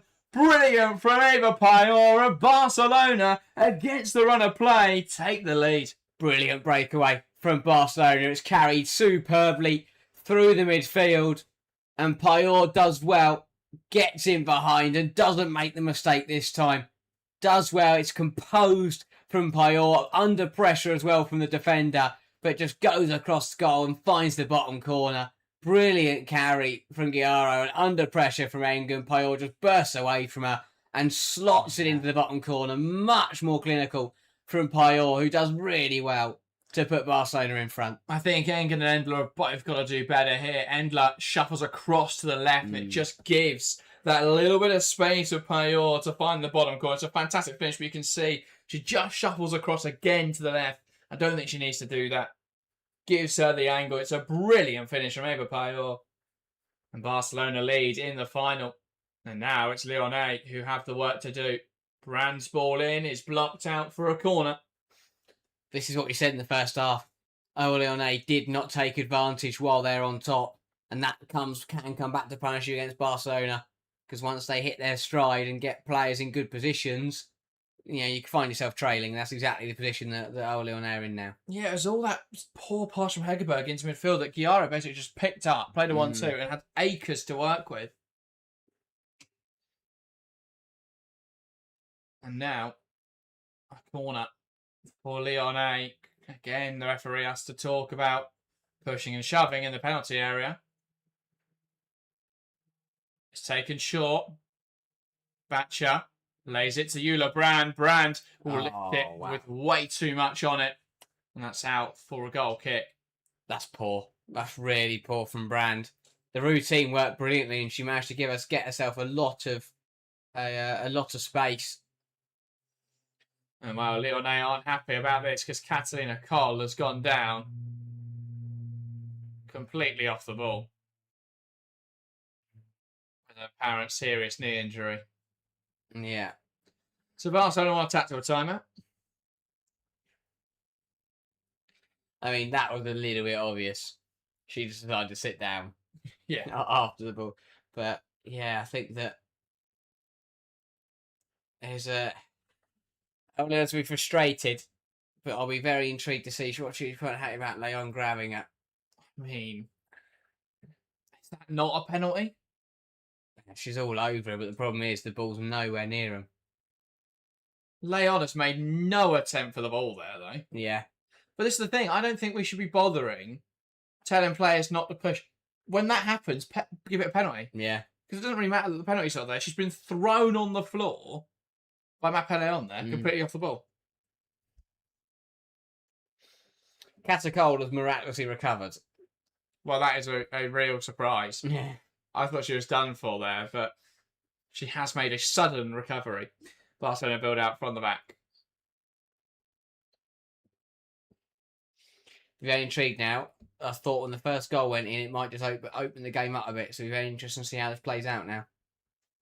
Yeah, I didn't think that Barcelona would get that goal against the run of play. Here's Johannes. Nice turn. Heaps. Can she feed it through the lines? Knocks it wide to Beko. Up against Brooks. Tries to take her on. Brooks gets the touch. And that goes for a throw-in. That's important because corners are a way they're finding a lot of joy. Lyonnais. Throw in and Brooks nods on. Barca win it back. Renard is a bit clumsy in her control as well to make the second tackle. But now Barcelona have got space to drive into. Sarayordi has options to the left and right. Goes right to Hansen. Brand trying to stop her in her tracks. Hansen to Putellas. Putellas slips it through the lines. But Hansen had already made the run into an offside position. Wasn't going to get there anyway. I'll say someone who I think's been a bit quiet. Melchi Dimone hasn't really had the impact in this game I think she should have liked to. After an hour, I think she's got on the ball a couple of times, but hasn't really, been the game changer that we thought that she could have been. Here's Salma Batcher. Plays it inside to Brand. And now to Dumone.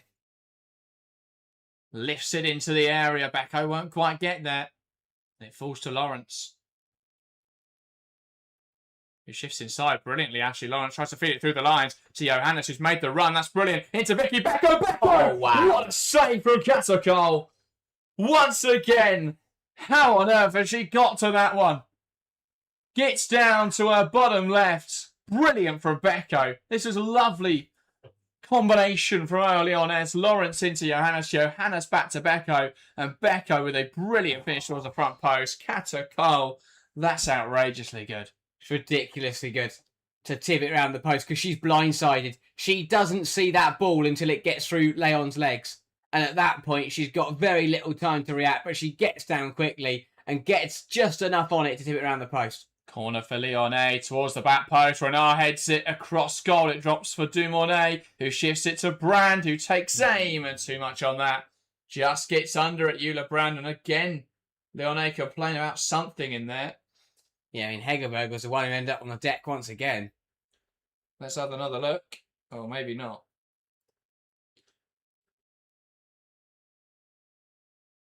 I don't know what's happening now. I think Ada Hegerberg.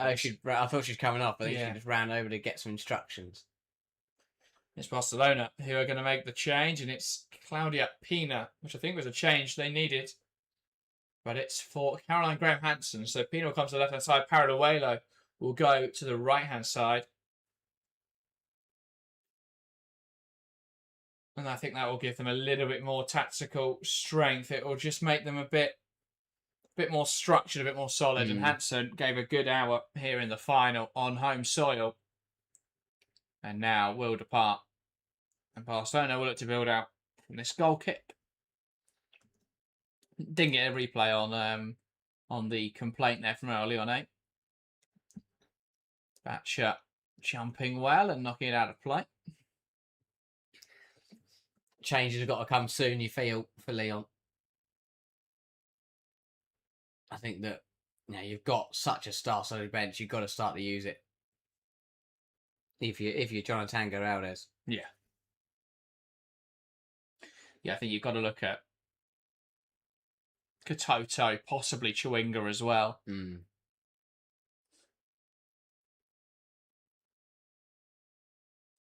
Lyon.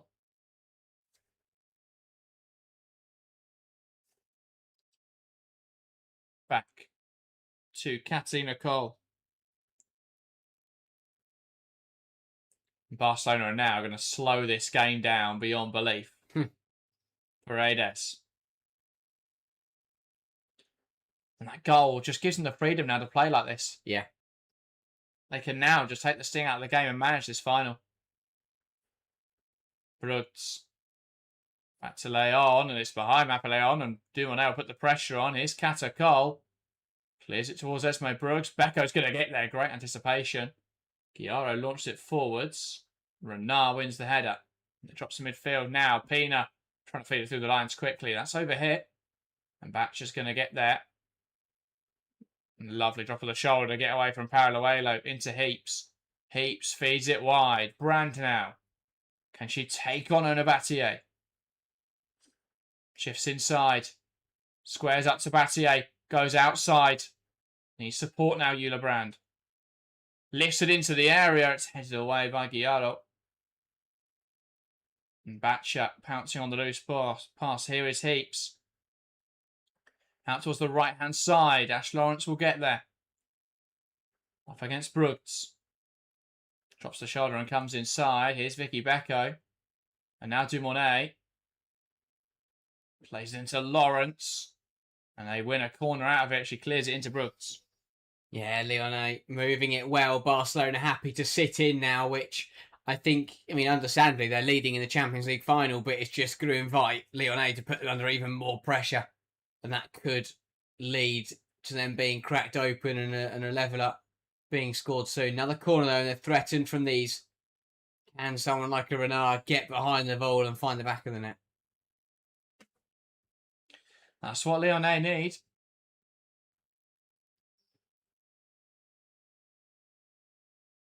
It's taken short into Brand. And pass to Batcher. Batcher will take game. It's blocked. Falls to Eula Brand. Oh, dear. That is a wild attempt from Brand. Got to do better with that. Lashed at it. And it went horribly wrong. And Putellas in a fair amount of discomfort after feeling the full force of of Salvatier's effort. Double change coming for Lyonnais. Katoto and Chawinga, exactly the players I mentioned. And it'll be Hegerberg and Beko making way, exactly the players we thought they'd come on for. That's a double change I think we always knew we were going to see. That is quality, but it needs to provide now for OL Lyonnes. Need to deliver. Someone's got to step up, and it definitely could be one of those two players. Absolutely. I think it just gives them a bit more presence now up front. Yeah. A hell of a lot of pace on the wing. Batcher, headed away by Putellas. Batcher again. Battier now. Heaps nods, and Batcher brings it down. Wins a throw-in. Great work from Samuel Batcher. First, it's Brand wearing clogs. Yeah, she's really struggled in this game. Yeah. Brand. Just some wild shots. It's weird. Brilliant in both legs of the semi-final. Chawinga battling away. Battier with a bit of a hospital pass. But it's smashed out by Lyon. Lyon's had a good game. Yeah. I think that the rest of the back line have been okay, but have looked a little bit shaky at times. But Lyon has just remained composed throughout. Ball smashed clear by Barcelona. Renard will bring it down well. And now Engen gets caught in possession. And here come Barcelona. Payor looking for Pina. Just about finds her. And now Brooks. Lifting it forwards and headed away by Ingrid Engen.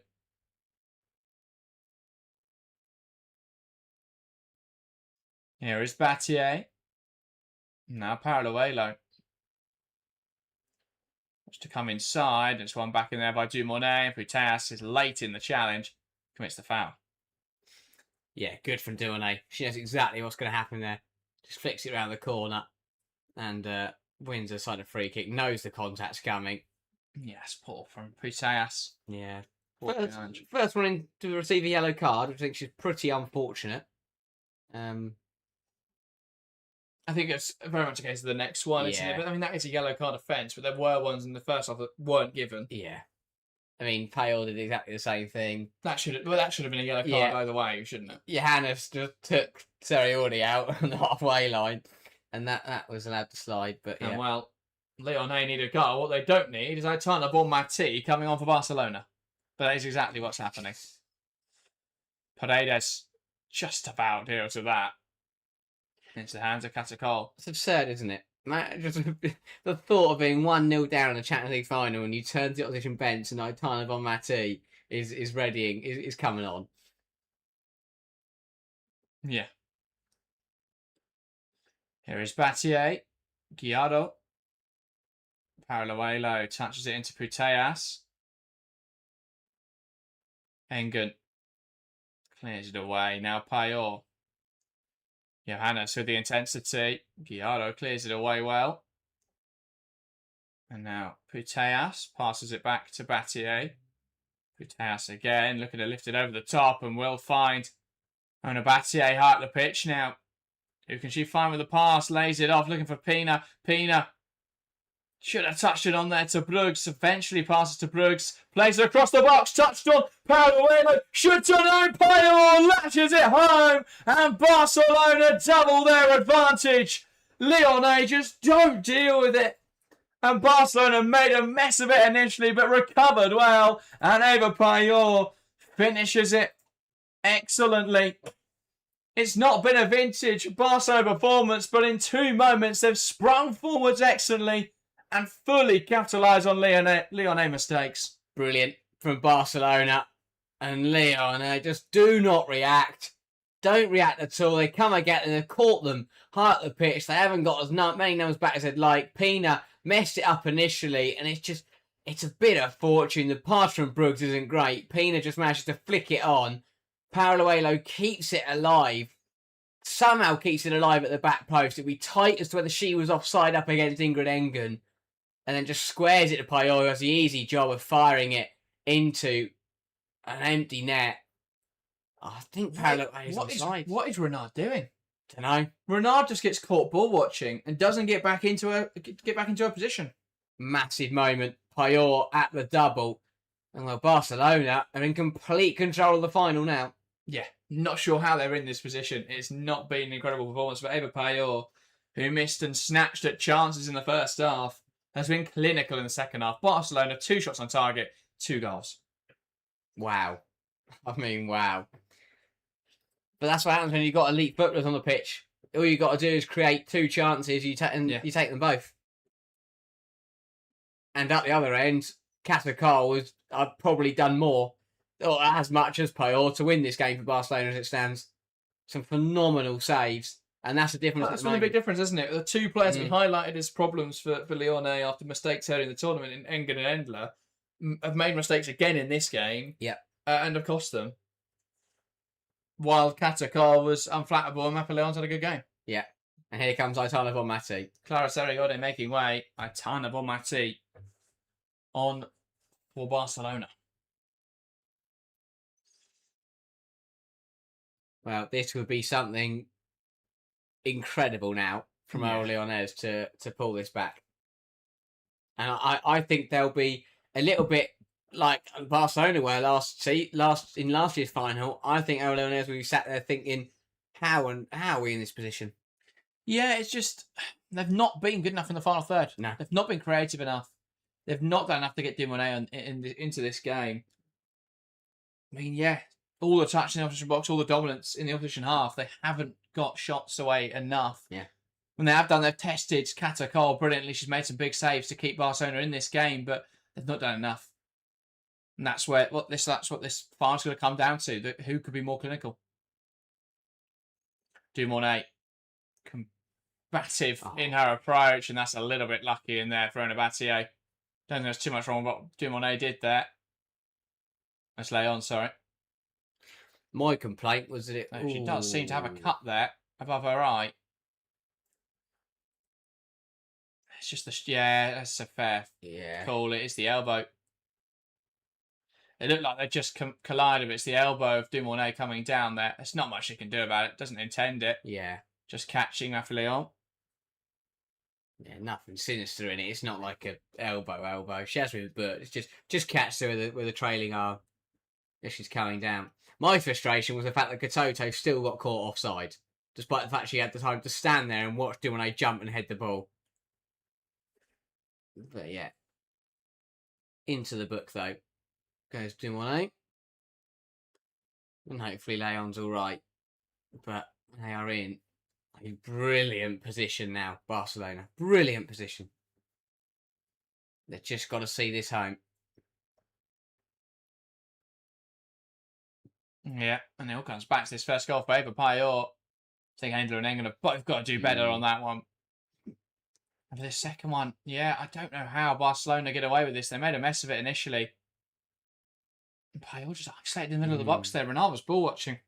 Must be Engen playing parallel on side, by the way. Yeah, I'm not sure. They didn't show a replay that highlights it. Yeah. But what a second half clinicality, and I mean Payet. What a tournament! What a tournament Eva Payet has enjoyed. Been absolutely brilliant on the European stage. And she scored, scoring both legs of the semi-final. Yeah, I think so. And scored obviously loads against Real Madrid, which has helped to inflate that total. But yeah, I think it's performed really well. And I think it's the variety that was in from Payet. I mean, you look at the goal at the Allianz against Bayern Munich. That was just exquisite. And then we've seen today some proper centre forward play, getting one-on-one with goalkeeper and just finding the bottom corner. Poacher's effort for the second one. It's the variety that's in her game, Payet, that makes her one of the best in the world. Yeah, I think that's very simply just calm down the second half. The first half was lashing at shots. Here's Dumoulin. Trying to lift it through the lines. That's brilliant. Into Chewinga, who has to score. Taylor Chewinga. What a save again by Catakol. And that's ultimately the difference in this final.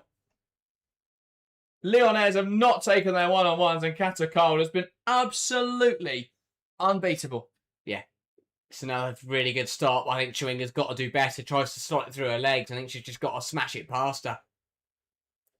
But yeah, what a game from Casaco. It's a goal kicking performance that is worthy of the Champions League title. It's been absolutely ridiculous to deliver such a high class performance in a game like this. And Chewinga was onside. Yeah, this should have been a goal. Barcelona opened up defensively. Chewinga's got to be more clinical, but Casaco, what a save. Yeah. Got to finish that though. Got to just blast it past. I think tries to be too cute about it. Barca coming forwards now. Battier breaking into the box. Well dealt with by Ingrid Engen. And now Schrader trying to be direct with it. Katoto will put Paredes under pressure. Back now with Casaco. Paredes. Now Pina. And across to Brooks. Lyon. I think we didn't expect either side to get a clean sheet, but at the end of the day, if Catacol's going to be unplayable, then yeah, fair enough. They shouldn't have. No. But like this, Barcelona have conceded the opportunities to concede goals, but Catacol's been unstoppable. No, Renard's early in the game should never have been saved. Batch's free kick should never have been saved. That opportunity, Hegerberg admittedly was offside, but the Becco one is the one for me. Because of how does she sees it so late and still gets down to it. Yeah. Absolutely. Catacol. Two big players for Barcelona have stepped up. It's Eva Payot and Catacol. Yeah. Payot, excellent in the final third. And Catacol, fantastic in the Barca net. And that has made the difference in this game. And it's fitting for Payot. Lost countless finals, and it feels like she's just decided, right, today, I'm not losing. I'm going to win one. I'm going to take this game by the scruff of the neck and I'm going to win it for myself. And that's exactly what she's done. Got her 2 chances and took them. Indeed. Free kick now for Barcelona. What can they make happen from this situation?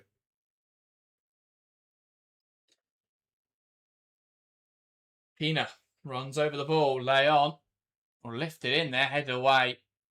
And now Chewinga trying to play out. Just losing possession. Brooks into Payot. Can she find a hat-trick? Eva Payot. Now Pina. Brooks. Lyon. Paredes trying to lift it forwards.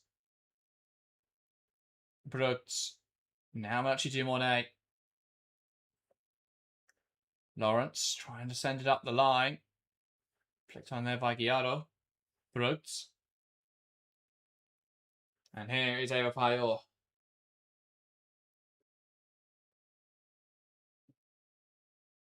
Brilliant work down the left-hand side. Bonmati holding it in this corner. Takes a touch off Ashley Lawrence. That will be a Barcelona throw-in. Yep. Doing a very good job of just seeing this through now, Barcelona. Just I think that Chewinga goal was Lyonnes' chance to get back in the game. She scores that, they'd have had 15, 20 minutes to level up. But I just think that chance was their last opportunity. Pina takes aim at the front post. Endler, their first save of the game. Yeah. First shot on target hasn't gone in for Barcelona. Lyonnais coming down the left-hand side. Chewinga. On back in there by Paredes. Paraluelo. Now Battier. Paredes. And here's Brooks.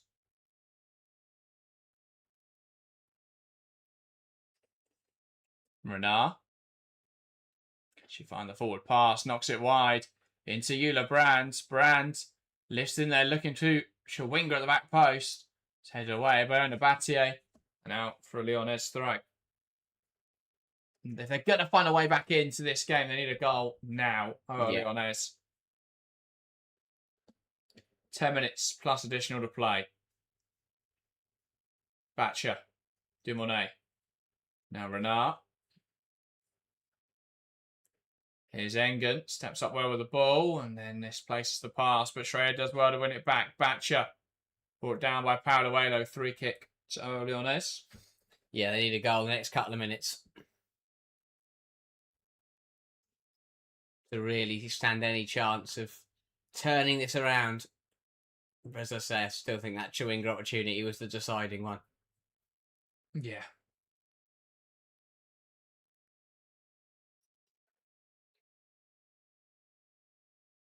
Lyonnais with this free kick.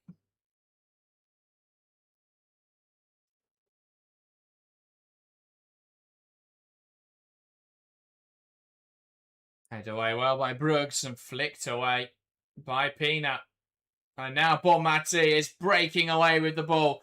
Ashley Lawrence trying to get back in, does well to catch up to her. And then makes the challenge. And that knocks it off the side of the pitch. That will be a throw-in for Barcelona. Yeah. Again, game management is strong from Barcelona. I'm sure they'll cycle through a few substitutions soon as well. Yeah, it looks like I think it was Kamara readying. Barcelona breaking into the final third is Gallardo. Now to Pina, it bounces around. It's a right mess, but Engen gets it cleared. I think that sounds like early on this afternoon. Someone trying to do something positive and clear the ball and gets blocked by the end player. Putellas. Can she create space for the cross? He gets back in and makes the tackle. Now out for a Barcelona throw-in.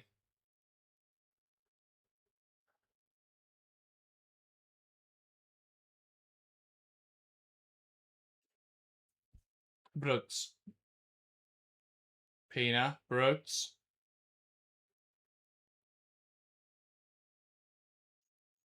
Into Gallardo. And now out for another Barcelona throw-in. Just managing this game now. Really good. Just the minutes ticking by while they spend time on throw-ins and free kicks. They know they're 8 minutes away from a fourth. Which is very strong. Indeed, consider that Lyon are sat there with 8.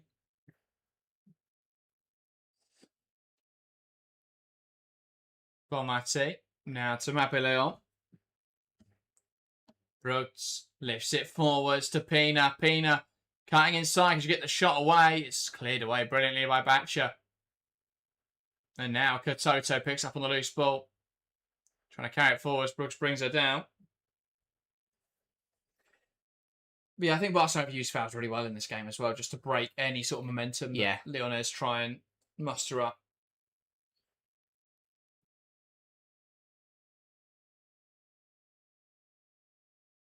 Here is Schrader.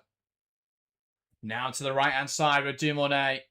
Dumournet trying to drill it in. It's blocked by Mapeleon.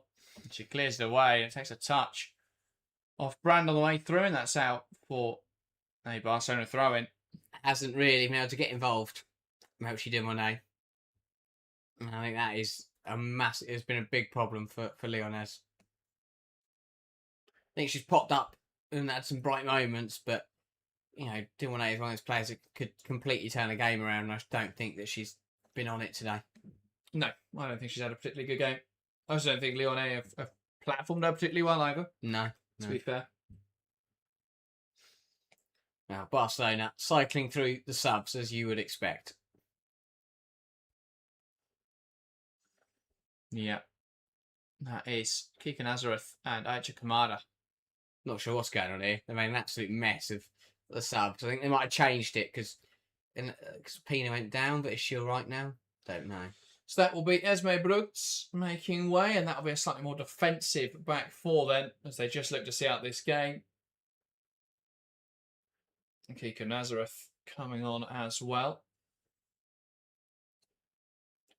For, I mean, you assume Alexia Putellas. Yeah. And is indeed Alexia Putellas making way for Nazareth in midfield. So Camera will come in at left back. That's a much more defensive change, more of a centre half, I think. Aicha Camera. Patrick Guijardo gets the captain's armband, and Putellas will depart in what may well be her last Barcelona game. Yeah. It's nothing certain yet. Seems to be about 50-50 as whether she stays or goes, but Lorena may be done at Barcelona. What a player. Indeed. And rightfully so, she is 5 minutes away from lifting the Champions League. Again. Keegan Ashworth on, though, for a 5-minute cameo in this final. Camera. Headed away well by Renard, flicked on inside, and Paredes gets it clear. But yeah, I again, I had the feeling this today, Barcelona would find a way. Yeah. Everything on paper, everything I analysed, pointing towards Lyon being favourites, but there's inevitability about Barcelona again, which they haven't had a lot this season, where you do feel they could have, that they aren't infallible. There was an opportunity, but despite Lyonnais' best efforts, they have had chances today to win this game. It just hasn't come for them. Yeah. At half time, they easily could have been 2-3-0 up. Yeah. They've had chances to score 2 or 3 in the second half. Barcelona have had two good opportunities, and they've taken them. And that has been the difference. Bon Mati Guijardo, who confusingly clips out of play, and Batcher is down, just got caught in the challenge. And that's the thing.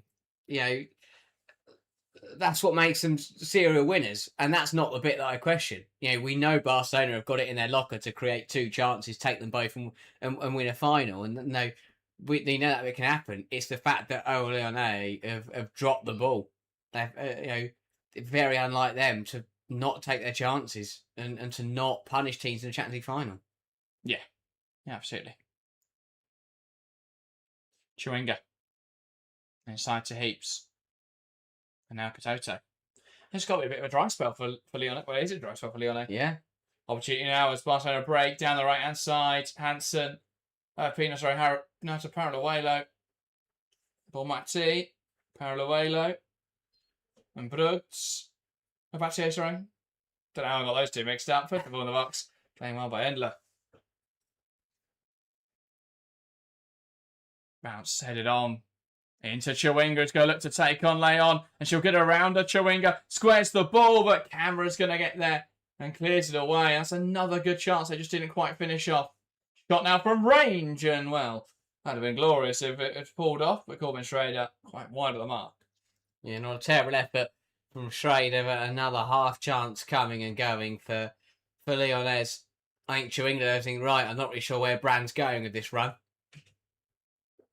Just just ran behind the defender.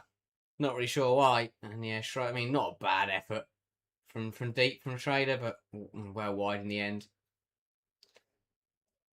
And Katakol will happily, oh no, not happily, take her time out there. She's been booked for time wasting. Don't think she'll mind, though. Brilliant performance from Katakol today. Ridiculously good. Champions League winning worthy.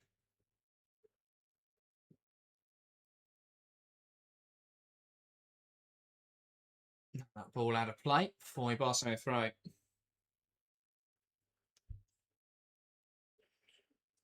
Kamara looking to go down the line.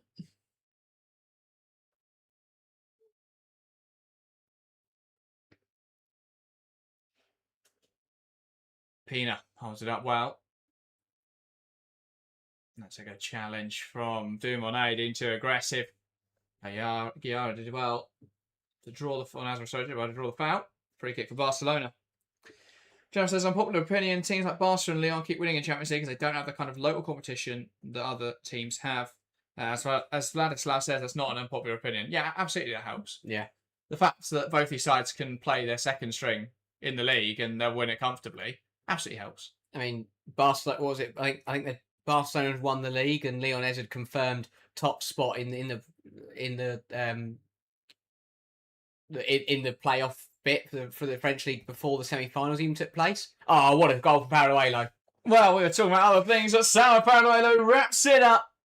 Barcelona 3, Lyon 0. Barcelona, your 2026 Women's Champions League victors. Revenge for last year's final. Well, they just couldn't find a way against Arsenal, but they found a way today. Sala Paralluelo finishing the job here in Oslo. Yeah, again, it's come from nothing. Barcelona just running the clock down. And it falls about on the edge, and this is hit beautifully. One of those where you could just see it flying into the corner. Really well hit by Paralluelo. And Barcelona are in dreamland. Engen just steps off her. Yeah.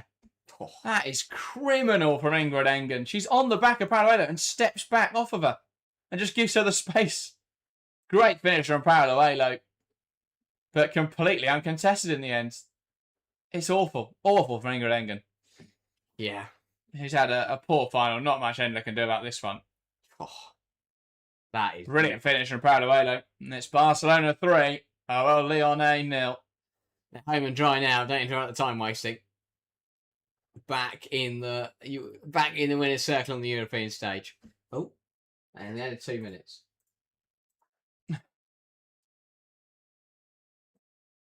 Lovely movement from Batcher. Batcher to the right-hand side with Lawrence. And Lyonnais would do something absolutely ridiculous to turn this game around now. Oh, with they'd like a goal. Greatest 6 minutes of football history if they were to turn this around. But yeah. I mean, this was never a 3-0 game. How it's 3-0, I have no idea. Just how clinicality can make the difference in football. Absolutely ridiculous.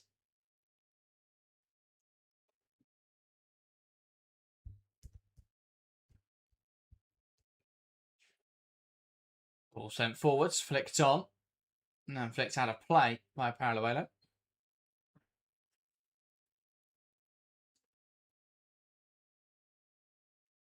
Dumornay pokes it down the line. And here's Chewinga. A good challenge from Battier. Now it's Schrader. Dumornay. Not been her day. Melchi Dumornay. Battier. Batcher. Steps up well. Lovely turn from Heaps.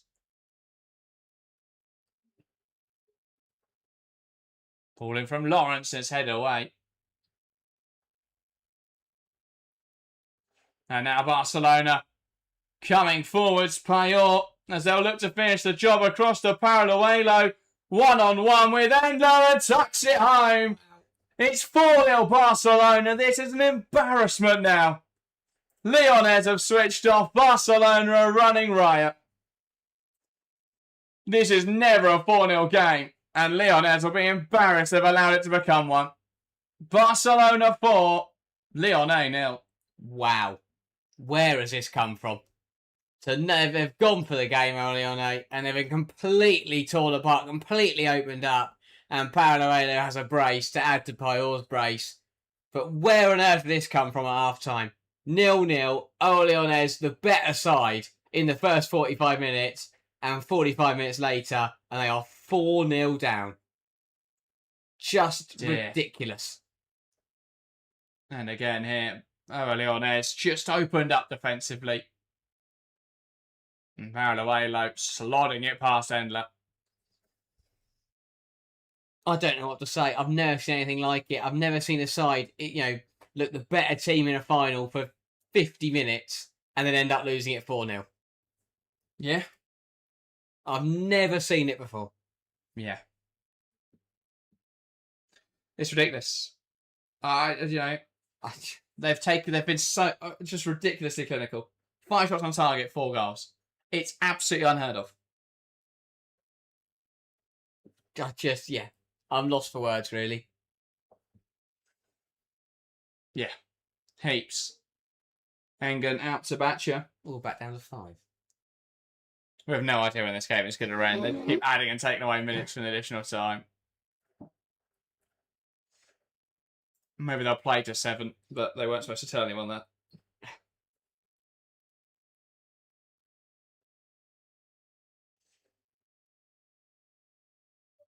Yeah, I've never seen such ridiculously clinical finishing. I mean, Jonatan Giraldez would have walked into the dressing room at half-time and gone, right, happy days. We're playing the better football. we're eventually, we were on top of the final.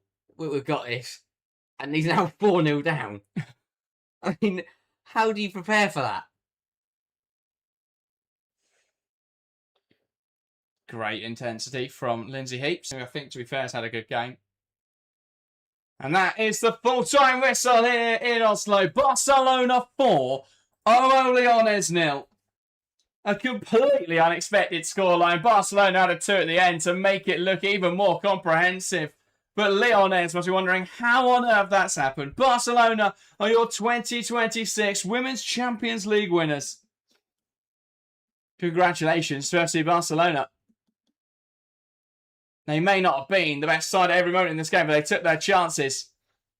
And they are very much deserved victors. Lyon, too many missed opportunities, too many mistakes at the back. And Barcelona took advantage. Yeah, clinicality making the difference in this final. A supreme attacking performance from the Barcelona front line after 45 minutes where they'd been out, were the second best, really.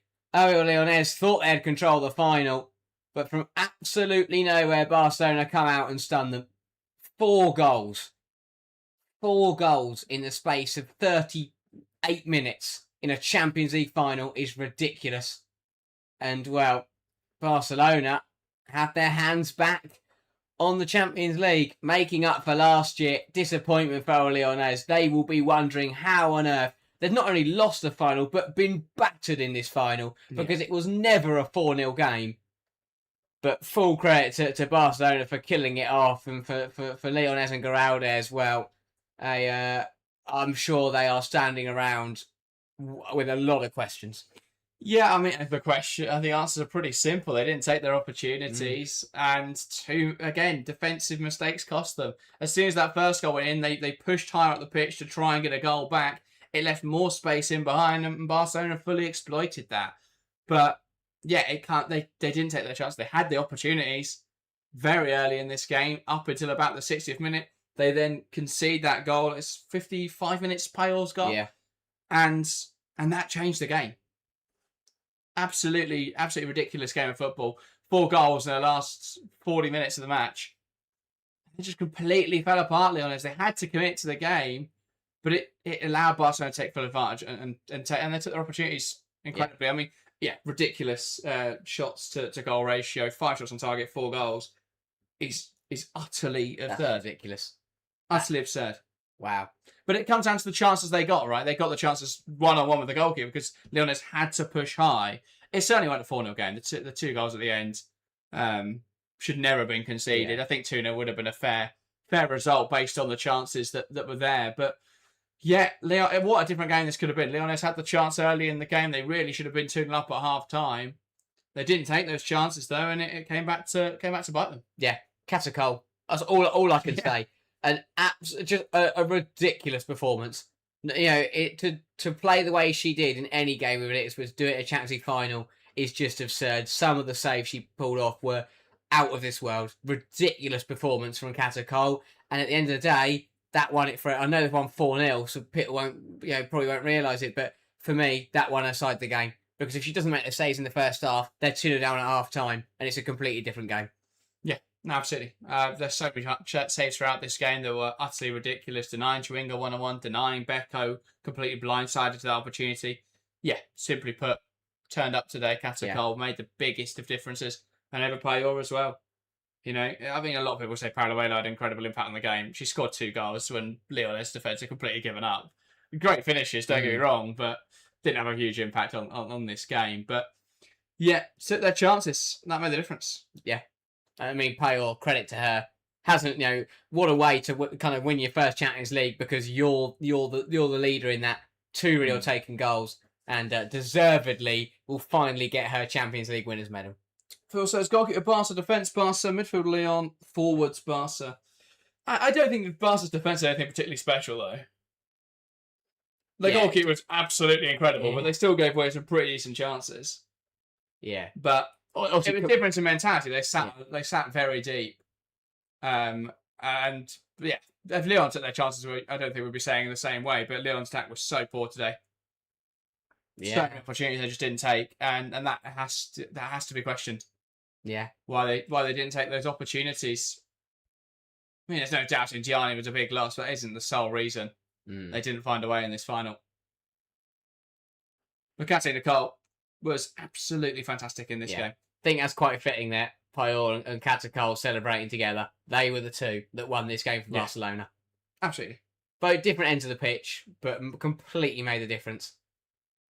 And wow, I mean, what a way to end what has been a brilliant Champions League and a brilliant first year of a new format. Definitely a big fan. It's been brilliant.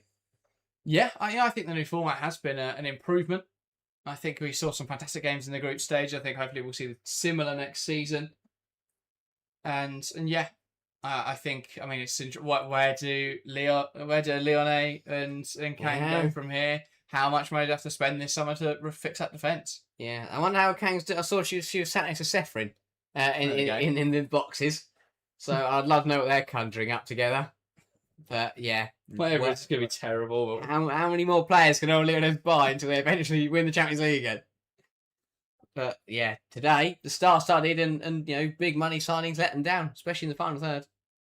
I think all their signings did all right. To be fair, think back to the signings last summer. I mean, England was awful, but yeah. But apart from that, Brand. I had a disappointing game today. I don't think that's all her fault though. This final, I mean, just seemed to lack that finishing touch. Johannes had a good game though, I thought. It's just Yeah. Hegerberg didn't looks past it, to be honest. I think she will leave this summer for free. And Ingrid Engen and just not good enough. Katoto's got to get firing though. I'll be honest. Yeah. I haven't seen enough from her from the bench. But I don't think she's been trusted with very limited minutes. But also just think, I mean, Dumonet was playing as a striker, and you've taken her out of that position to facilitate players who haven't performed. Yeah.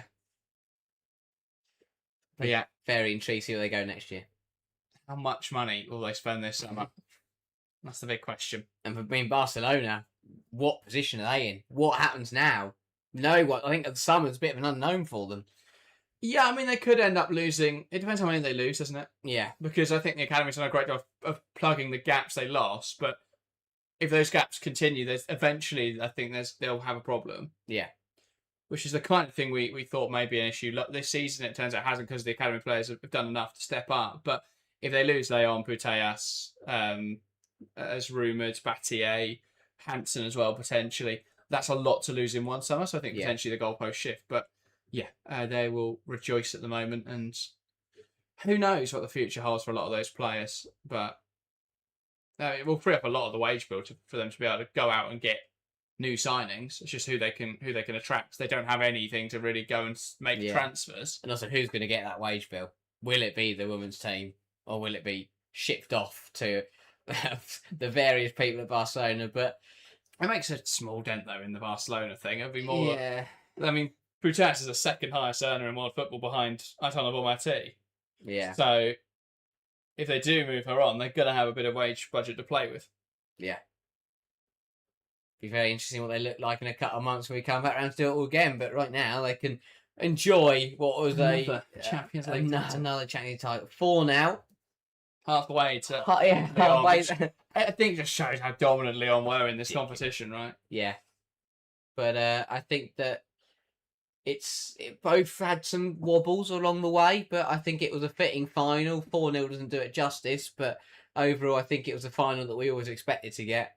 And both sides doing their job. I thought we'd see goals at both ends, to be fair, but Carl made that an impossibility. But Lyonnais now haven't won a Champions League title since 2022.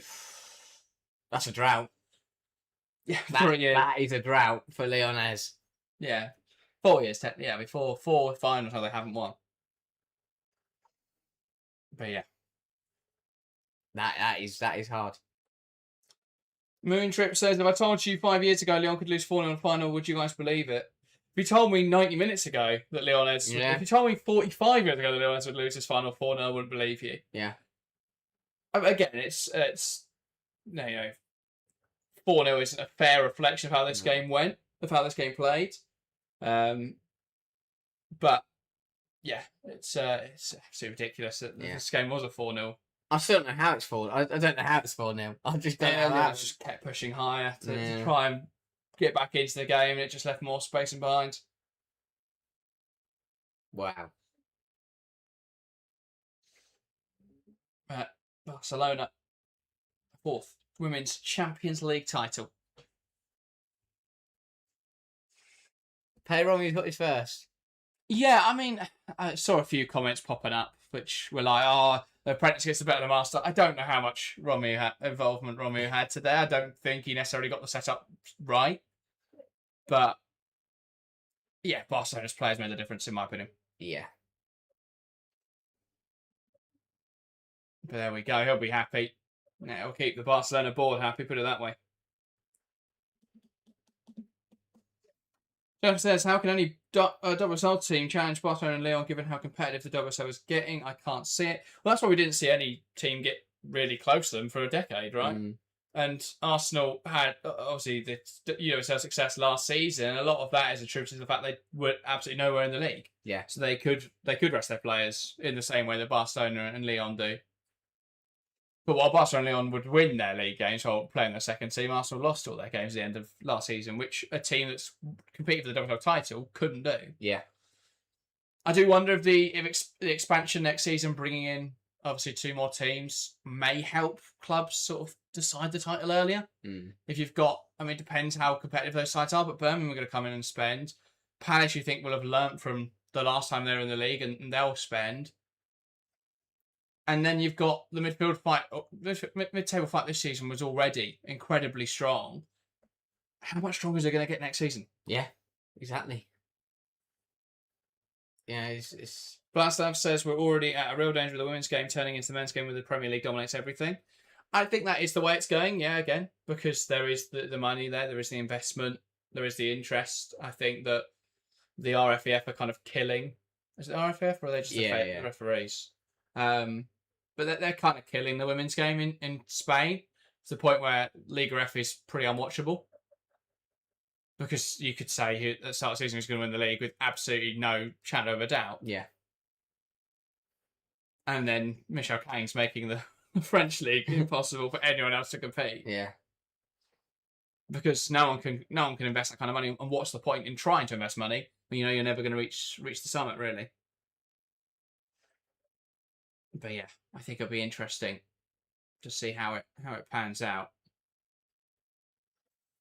Because Barcelona don't have the finances to compete with Lyonnes, right? If their academy can continue to develop players at the rate they are, maybe they'll be okay. But we'll see. Just watching back some of these goals, this is what I mean with Renat. Why doesn't she drop back in? Yeah, it's so poor. If she was in position there, she would have blocked the initial ball across from Pina. Yeah. And then would have been able to challenge Payor, but it says she's nowhere near it. Well, the officials recognised for their performance. Luckily, didn't have too much to do today, the officials. Why the hell is Michel Kang there? How is she everywhere? Have you ever seen...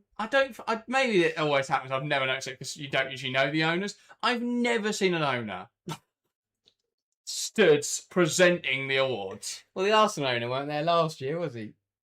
Well, they might have had a delegate or something I just didn't recognise. But and the fact that everyone else is dressed in black and she wears white. It's like a wedding, isn't it? Yeah. Where she's not supposed to be the star of the show, but she has to be the star of the show. No, the star of the show is Seferin, obviously. Well, no, but it's the players, isn't it? Yeah. Everyone else is wearing normal black suit. They're just sort of, we're here with the delegates. We don't really want to be, take away from the players. We're just here. Michel Kang, bright white. Oh, brilliant. Just the way it panned and she stood there like, this is my moment. Surprised there wasn't a Kinsiger everywhere. It's going to be the Kinsiger Champions League next season. Yeah.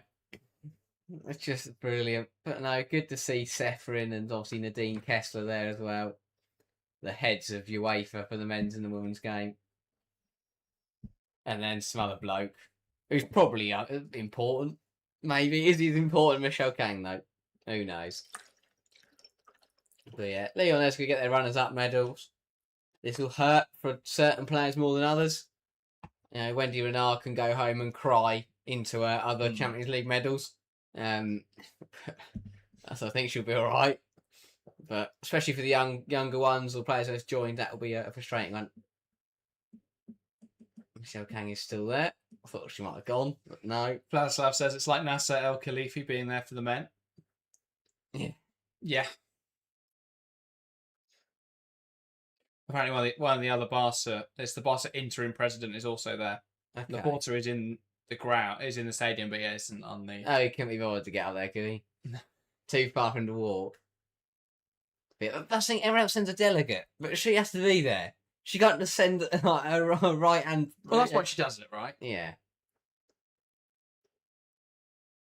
Got all these players just I like. forget UEFA awkwardly send them round the back. Like, they don't even get, like, the World Cup or the Asian Cup, they got a picture. Like, as a The Asian team. Cup, they got the little teddies as well. I want one of them. Yeah, I want to. Yeah, we still didn't get one of those plushies. But You yeah, do. they just awkwardly send them round the back because then they have obviously then they clap Barcelona up. Carol says, careful guys, would you criticise the attire of male owners? Don't fly the M flag. If any of the male owners were stood there in bright white, then yes. I don't think it's criticising the attire to say that you're there to be. The owners aren't there to be the star of the show. Yeah. You know, in bright white. I don't think that's criticising the attire. Yeah. I would like to see. I'd be interested to see Sergeant Ratcliffe out there in bright white, wouldn't it? Blimey. Firstly, I'd wonder how on earth Man United have got there. That was my first question. Yeah. Ratcliffe wouldn't be there anyway. No, exactly. That's the other thing, is that anyone else just sends a delegate or they send someone that's... It's good that she's very invested in the game, but yeah. I mean, it's I still think her investment's a net negative. Well, I just think that part of the trophy lift last year with London City. I mean, that is absurd. I'm sorry. All their pictures are ruined because Michelle Kang's front and centre holding the trophy. She lifted it, Yeah. What would she do if OL Lyonnes won this one? Would she get in there as well after she's neutrally hands out the medals? Yeah, she'd get a medal and then go, oh, Renard, you get in there. I've got the trophy. Yeah.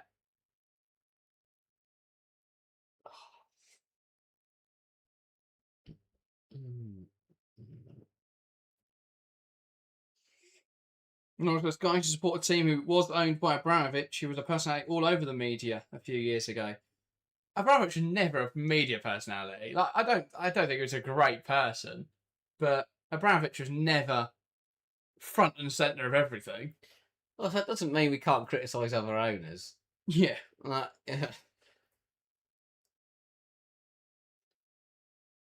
but yeah, Barcelona will be very happy that they're back where they belong. Last year was a bit of a very weird scenario, losing a Champions League final, especially a Champions League final they went into as favourites quite comfortably up against that Arsenal side. But they've made up for it in style, really, in this one. I also don't understand why they use the white platform, because it's just been smashed to shreds by the players' boots. They really don't think about these things, do they? Vladislav says billionaire investment funds are ruining women's football. I don't want it to happen to women's football. Yeah, I think the problem is you need money to come from somewhere. The problem is all billionaires are terrible people. There's no good billionaires, are there? You don't become a billionaire unless you are a terrible person. There's not only billionaires watching. I don't think there we're are. going to have a massive... It's a man.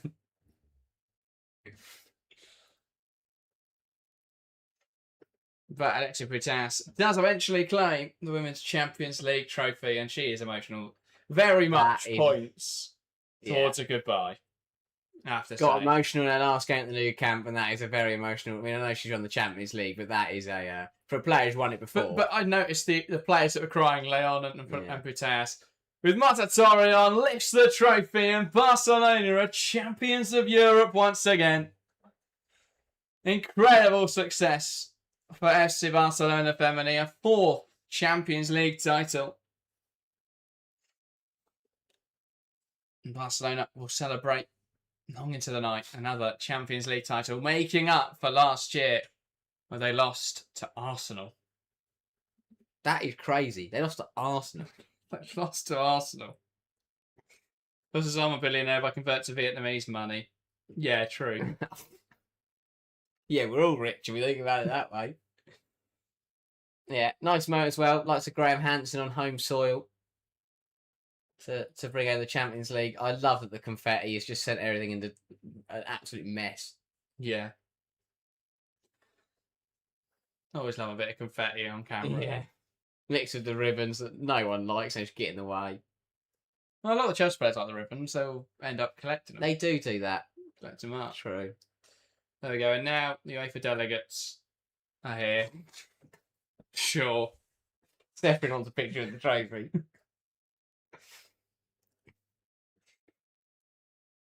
And there's the Barcelona delegates. there he There's is. the Porter and Oh, so he has got down there. yeah. Well done him. Oh, that's a cold. Wendy Renard is watching on. That'll be the photo they use next year when Lyonnes win it. Yeah.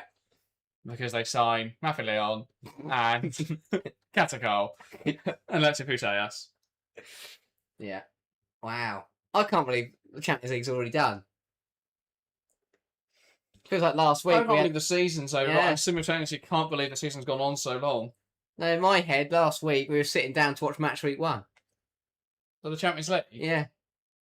I don't. When OL Lyonnes took on Arsenal. I felt like this was an incredibly long season. The second half of the season's flown by. Yeah. But I feel like I've disconnected from the first half of the season. Nothing in the first half of the season feels like the same season to me. Yeah. But Fair enough. I don't. Yeah. yeah.